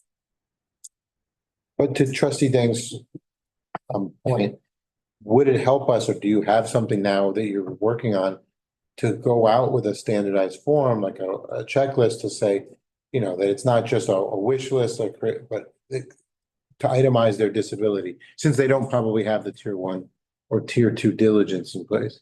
Do you give them something so that you can get what you need to be able to deny? Okay. Yes, we do require our families who does this to complete what we call an intake. Okay, got it. I have more. Do we want to? Well, I was just curious, going to the tiered support, and this might just be a misunderstanding. It sounds like the tier 1 and tier 2 are happening before any assessments are taking place. In general, yes. Okay, is there a reason to not begin the assessment process during tier 1 or tier 2 if there's a suspected disability or? No, so we do have some students who probably came in that we probably say, no, we don't need to do this because it's so obvious. Oh, okay. That the student. I see. Okay. Autism. Not necessarily you're always waiting 8 weeks to then start this. Okay, perfect. Thank you. In general, this is how we would like. Yeah. Very common for our referrals to be coming for specific learning disability, right? at kinder, we do not want, like, SLD, specific learning disability, is not an appropriate eligibility for a kinder student. Even first grade, maybe end of first grade. But in general, like, we want them to be exposed in school and receive general education instruction. Yeah, of course. Thank you. I wanted to, oh, I'm sorry. Go ahead, somebody. Okay, yes. Yeah, go ahead. Thank you. Yeah. Sorry, thank you. And- Yeah, thank you, Director Jimenez Payne. Great presentation. Thank you for all the work you're doing. And we really appreciate your expertise and efforts. Just a clarifying question. Could you walk us through like how much time an assessment takes? Because I think that might help us understand why assessment isn't the first step usually. Part of why assessment isn't the first step usually. Sure. In like the standards, our IDEA requires us to complete assessment within 60 days. Okay, that's 60 calendar days, not work days, from the receipt of a signed assessment. As part of assessment, that includes our teachers, our psychologists, or other related services will need to pull out that student to do direct assessment, right? Pull them out. An academic assessment could go anywhere from an hour to 6 hours, depending on whether the student meets the ceiling. A psychoeducational assessment, direct assessment, could take anywhere from 4 to 10 hours, right? And so on for each related services. Plus, we need to observe the child in the classroom. We need to interview the parent. We need to talk to the general education teacher, right? And then we need to write the report. Reporting can, for our psychologists, can go anywhere from half a day to 1 day for just one report, even more, depending on how complicated the report is. But the 60 days is the timeline it takes. But in terms of time, for our staff, it's, hours and hours. And if the child does not qualify because we didn't do our due diligence, then we just use up the time that our staff could have been teaching our students. Serve our students, right? Delicate balance. Okay. I just. Go ahead. On a separate topic, kind of. Can I just continue with this topic then? Yes. Is that okay? Okay, thank you. So to piggyback, because I think we hear when we go around to the luncheons with the teachers and staff that it seems frustration is around maybe not the process, but the time that it takes. And that might not be this assessment, but it might just be literally, like you said, the consistency of understanding that there's a tier 1, tier 2, and we want to keep our children in the general education as warranted. So I guess, is there a best practice that is your feeling that it's too like red tape from the state? I'm just wondering where the bottleneck is to maybe where if there's a balance between allowing the tier 1 and tier 2 to take hold, but also knowing that maybe like it's just the timing of it, just to get them properly assessed from maybe when a parent raises concern or when a teacher does. Do you feel like there's an opportunity for improvement on that timeline? Sorry, timeline for. I'm trying to see, Expectation of tier 1 and tier 2. So specifically, it just seems like we're hearing anecdotally that this might be a long process. That could be layman. I'm just trying to understand if you feel that we're giving appropriate time to the tier 1, tier 2 as may be needed, but also is there opportunity to maybe, get to whatever is needed for the appropriate child? Or is it being bogged down in some way, either by the state mandate limitations or do you, Yeah, I'm sorry if I'm not being clear. right. Trying to get to it. I think we want to really empower our school site team to make that decision, right? But we also want to ensure that we are consistent with how each school implements it. I will just make an example. One school site who's great in looking at this tiers of intervention is Nesbitt, right? I know that they have, like, when they come to assessment, I usually generally approve it. Because I've seen the data when they submit the request for assessment, I see that there's the monitoring of data, right? Like but that's because I think the team is empowered that we are doing this because we want not the child not to qualify, but we want the child to be successful in general education without the necessary label. Not to stop it, but because maybe special education is not the answer, right?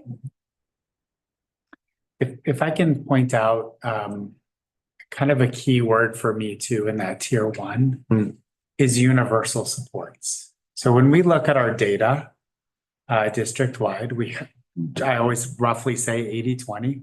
We have 80% of our kiddos reaching proficiency, 20% not quite there. Some have identified special needs, but just generally speaking, it's through universal support, doing something a little bit different than how we provide support for all kids that helps us move that needle, right? So the answer, not just to special education and supporting kids, supporting all kids is through that universal support, right? Identifying when our first best instruction didn't work, how do we tweak it a little bit strategically, monitor that intervention and make adjustments, right? So yes, part of the multi-tiered system of support might end up in a referral to assessments. A lot of times it doesn't. It's those tweaks that allow kids to grow, that help them stay in general education and the least restrictive environment. Thank you for that example. Yeah, I had another question around the increase in referral for special ed education within BRSSD, right? Where are those initial referrals coming from? Are they like from parents? Are they like during this, like from preschools? Like where do they come from? I will need to look at data to just segregate that data on whether it was parents and staff. But I would think that in, just my hunch, it's 50-50. So is it that usually, please, I think my child needs to be in special ed, or does it come with like a doctor's note, or does it come with? It's a request by letter they send either to me or to the school. So that's different from the parent requests? That is the same. So parent request. And sometimes it would be, the general education teachers like send an email. And I have one more. We do request for them to put it in writing. Yeah. Because that is our timestamp where our 15 days start. Yeah. I had one more question. And I may be very ignorant to this all. I kind of wonder when we have our students in the least restrictive environment, right? That is clearly good for that child. How does that impact our general education student learning? So the other children and the teacher teaching that class, right? Because if you have a child who is maybe disruptive or something like that, how does, I know it still takes energy from the teacher to manage that child. And how does that impact the rest of the students in that classroom? Well, of course, like, I think the key here is really supporting and training our staff on implementing strategies that would ensure that the student can be in the general education successfully. We just don't throw a student into general education, right? We would like to work with our general education teachers. It's like, these are the strategies that could support this child be successful in your classroom. In some cases, that might be weekly collaboration with our special education teachers. It could be even our special education teachers going to the classroom to support the class as a co-teacher. It could be a para-educator supporting the class, not just as a one-to-one to that student, but the class in general. We just have to make sure that we know the needs of the student. We read the IEP, and in the accommodation section of the IEP, we'll let you know what are the strategies and accommodation and supplementary supports and services, which is part of LRE, that will ensure that our student is successful. But if general education is not their LRE, that's why we asked our staff, like, let's do an assessment. And then let's consider what services does the child need in order to be successful. Thank you. I had, well, one for sure, maybe two. The first one is easy. So the 421 students, is that including early intervention students, or is that only students enrolled TK through 8? The 421 are all students with IEP in the district. Okay. Pre-K all the way to 8th grade. Okay. Does not include students who are being assessed or about to be assessed. Does not include private schools. Got it. Thank you. Dan, I have a question. Am I allowed to ask about things that we heard earlier in public comment? So long as it's related to the presentation, yes. Okay. Could I just ask you, like, with your expertise, I would love to know your opinion about the issue with the Learning Center and the staff at Central. What are your thoughts and feelings? Well, when I joined the district, I was told that the position there, was a 1.0. My experience is we staff with whatever is like the current projected students with IEPs are. If you have to ask me, I would have to look at what is the projected students at Central, and I would have staffed that appropriately rather than having to correct it after the fact. Right? There's such a thing as a 0.5, a 0.6, right? I think I would have handled it in a way like the expectation would have said, this position is 0.6 here. And I'll add to that, when we think there might be when we think sometimes a school might be appropriately staffed at a 0.6 or a 0.8, it is incredibly hard to staff a 0.6 or 0.8 position. Sometimes we. Exactly what that means, but I'm assuming it's the hours. So full-time is. Now is full-time. Right. Got it. 0.5 is half-time. Yeah, okay. So in lieu of doing a partial contract, if you will, we opt to overstaff, quote unquote overstaff when you do numbers, and I hear more is always better, right? When we do feedback, like more is the biggest word. We want as much support as we can for all of our kids as possible, right? So, public comment, absolutely agree. We want to support all of our kids. At the end of the day, sometimes we will overstaff because we feel like we're going to get somebody to support our schools at a 1.0, or we might not at a 0.5 or a 0.6. And it's not totally uncommon for an educator to support multiple schools. I guess I just worry about the learning center being closed for 3 afternoons a week and the impact that has on the children who need that space.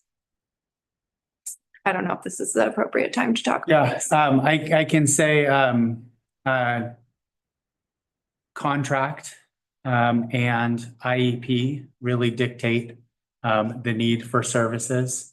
Oftentimes, as I think we heard, there is opportunity to give more just by nature of the setting. And I think our teachers always want to give as much as they're able.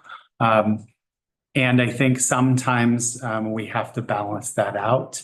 There's cases in the district where some teachers, not just in that situation, have higher caseloads than other teachers, right? So we do work with the union to try and balance that. That's something they've requested. That's something we look at each year. And that factors into it too. So it's not a perfect science. Certainly if we, like I said, more is always better.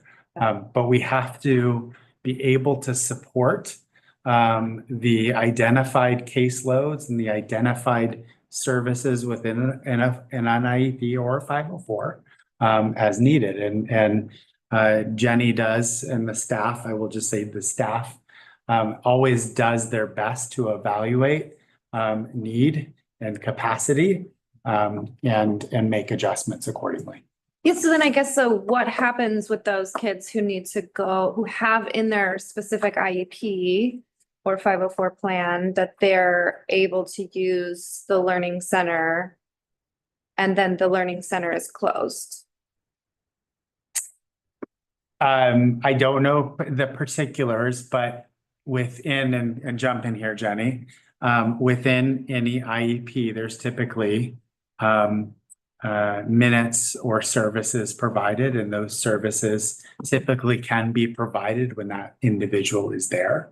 And then I don't know if there's anything. Well, we actually looked at the schedule and the IEPs of the student that would be impacted, and we found, some strategies that could, solve that issue. But in general, we know that the learning center could be, if somebody needs it, like we have a paraeducator still there on campus. The student is not, as long as the student is not needing a specialized academic instruction, that student can use that learning center to calm down, right? It's just that SAI, the specialized academic instruction, can only be provided by the teacher. But those things are scheduled already, right? Like never mind. I think what they were referring to is the access to it as a calm down space. Yeah. And so it's still accessible. It's accessible. It's not closed. Okay. Thank you. They made it seem like a. Yes. You're doing a great job. I've got a few more. I think they're easy. It's just more that I'm a doofus. I want to make sure I understand things. If you go to slide 9, I just don't know. I completely understand the term prior written notice, like in that context. What does that mean? Nope. I don't have numbers. Go back. Yeah. The first bullet under adjustments, declining through prior written notice. Like, what does that mean? So prior written notice is when a family, a parent, requests something or does not agree with something in an IEP. You can respond to that request either with a meeting that follows the requirement, or you can send, it's basically a letter that says, on this day, we received your request. This is what we did, and we are declining your request because of this reason. Then that's just, okay, the prior part is just before serving. Okay. The next bullet there, because it's written under adjustments, was that something that wasn't happening before and now is? When you say psychologists are expected to assess the ER, HMS, that wasn't a practice and now is a practice? Yes. Okay. No more words are great. you mentioned the Teach Town trainings and you use the word bi-monthly, which always breaks my brain. Does that mean twice a month or every 2 months? Yes. Which one? So it's every other Tuesdays and Thursdays. Like today, there was a Twice a month. Okay, all right. And then same question. Is that new? Like that wasn't happening before and is a new twice a month training? I don't know. I think we're doing it more frequently than we did last year. Yeah. I think we did some last year. I'm looking at Barbara, sorry. I think we did some, but not as regularly scheduled. I don't remember them Okay. last year, but this year they're optional Gotcha. outside of the school day. Okay. Yeah, so And some then- teachers are choosing to go and some unfortunately. You use the term teacher, so I was just curious, like that's it's like kind of, I guess, optionally open to all, not just for the special ed services staff. It's Everybody's welcome. Paraeducators, we pay. Yeah. We pay them if they show up, if it's after their contracted hours. Yeah. Okay, I'm gonna keep going. Everybody doing all right? Yeah. I don't want that Yeah. anymore. The numbers earlier, 145 staff and 421 students. It's about 3-to-1 staff to student.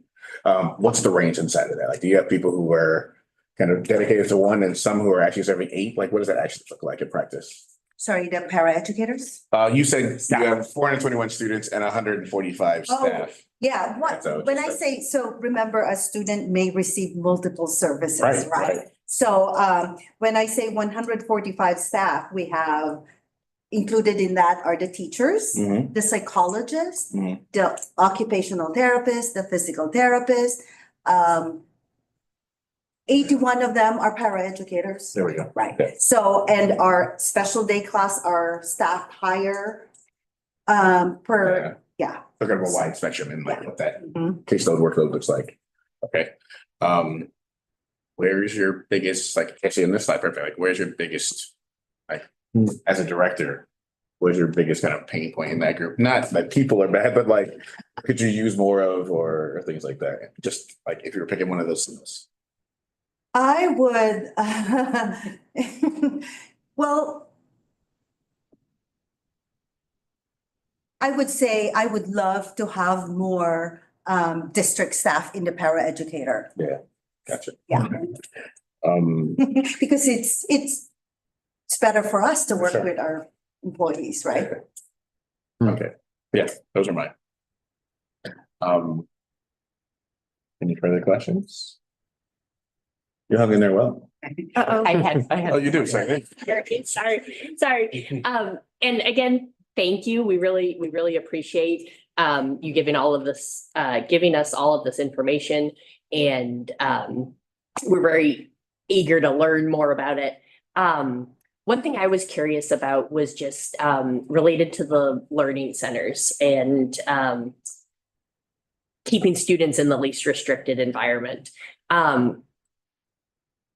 Would you say that sometimes do these special education teachers, do they sometimes push in to the classrooms instead of having the pull out Yes. model? And then how often would you say they push into the classrooms? I think it depends on each school, right? I believe Nesbit does a lot more pushing in than Ralston, the way they do it, or their resource is having a class rather than doing a push in. So it really depends. But if you when I was a teacher, I was doing co-teaching, I was doing resource, and I was doing my own class. I had my special day class, but it's always as much as you can to bring the services in the general education classroom. And only if it does not work in the general education classroom should you pull out.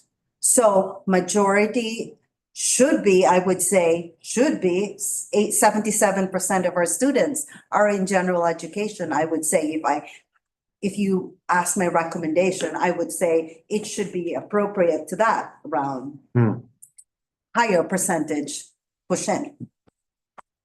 Thank you. Thank you. Any other questions? Great job. Thank you so much. Thank you. Yeah, thank you. That Thank was a you. Great presentation, Welcome to, very detailed. on to item number 18, Like I know more than. our 2x2 debrief. Passing on to Superintendent DeGuara. So today we had our 2x2 debrief. A 2x2 meeting is 2 trustees from BRSSD and 2 trustees from Sequoia.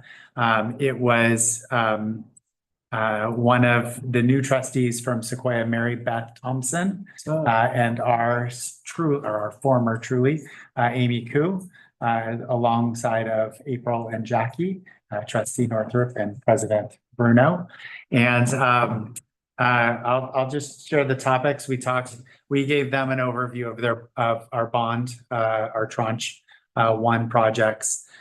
They shared that they were going out for a communications kind of inventory or survey. I participated in a focus group with Sequoia folks around communications. They're looking to improve communications. And then we just had a really nice kind of informal conversation about cell phones and the need to develop a smartphone policy here soon, as well as AI and AI tools. Really informal, and then we set kind of our course forward and next step. So feel free to add anything that. I think that pretty much covers it.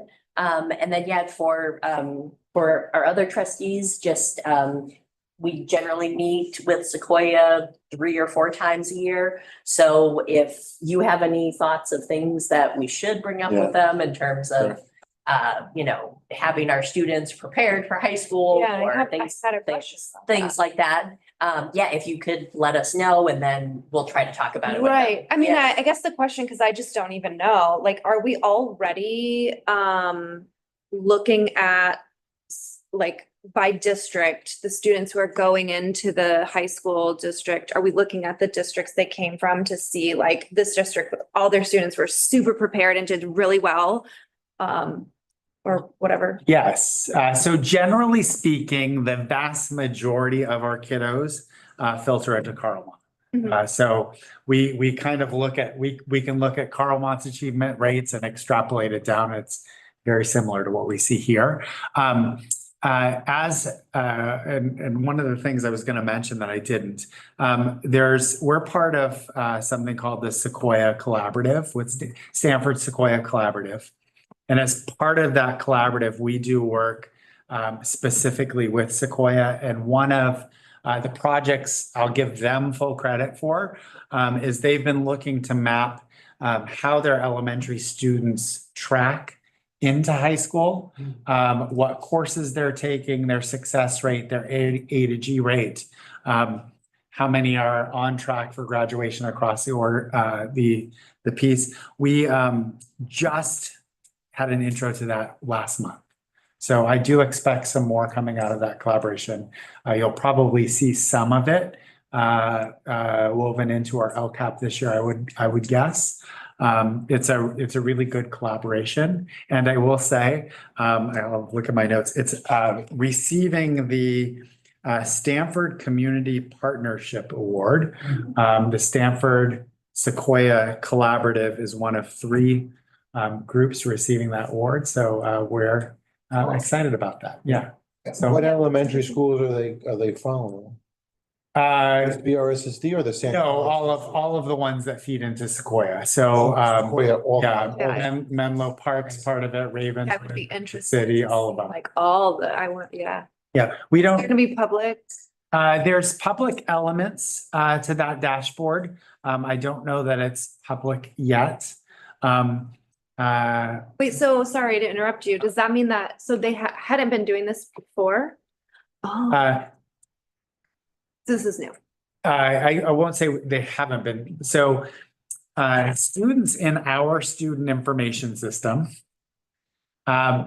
we have data sharing agreements that we're able to see kids now matriculate where that wasn't there in the past. They found a database platform just for this work, right? It's not something that naturally exists in our students' information system or theirs. So we got that platform that helps us, or they got the platform that Yeah. helps us do that. Yeah.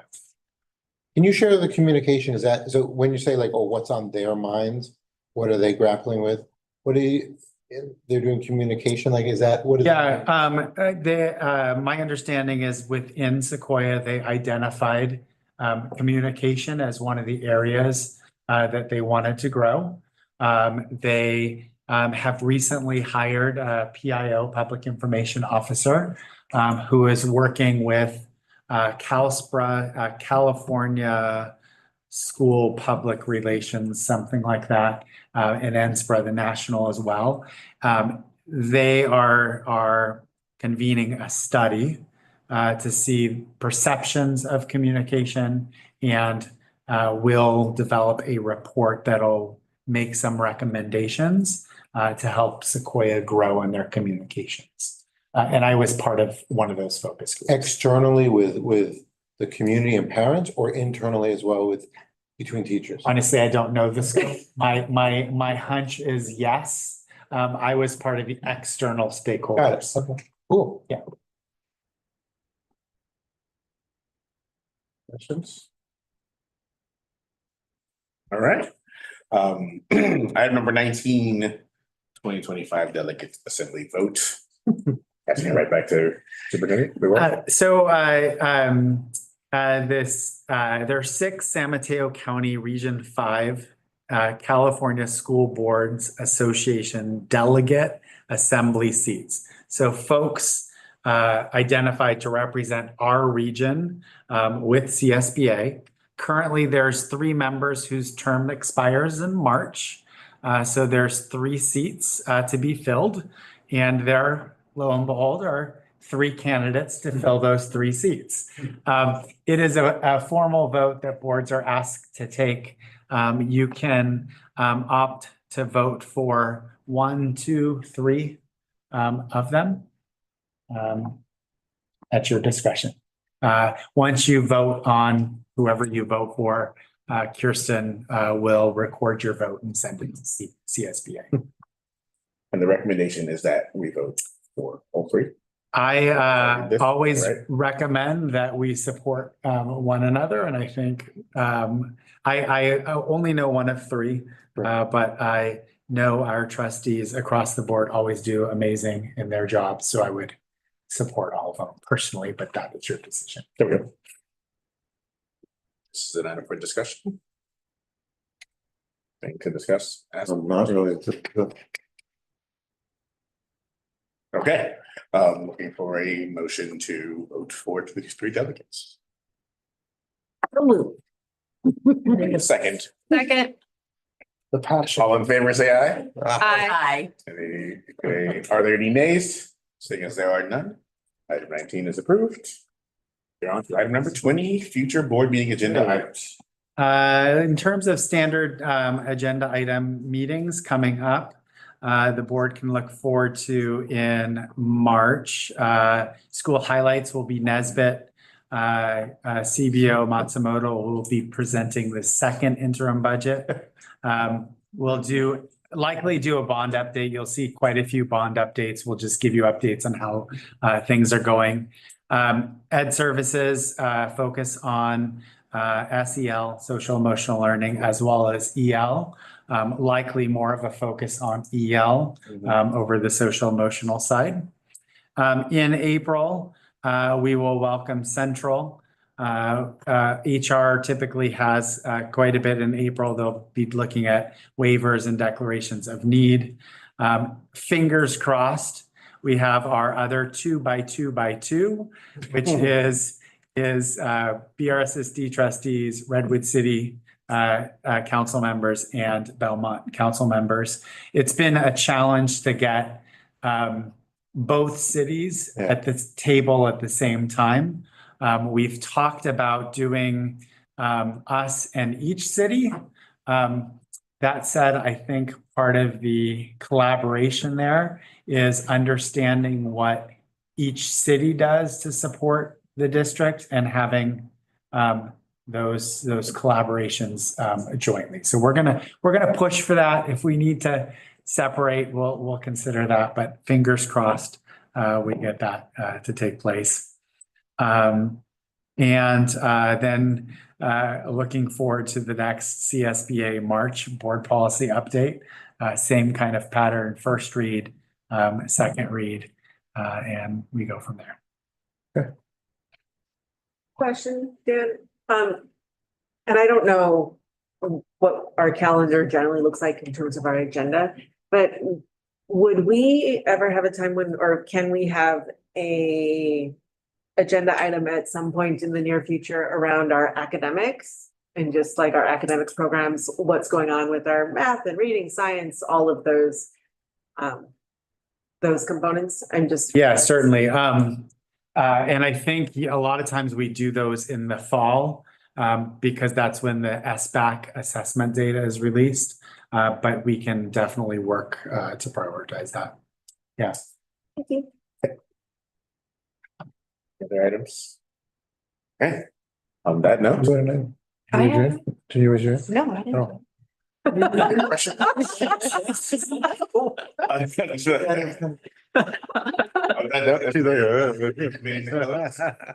calling this meeting closed at 8:44 PM.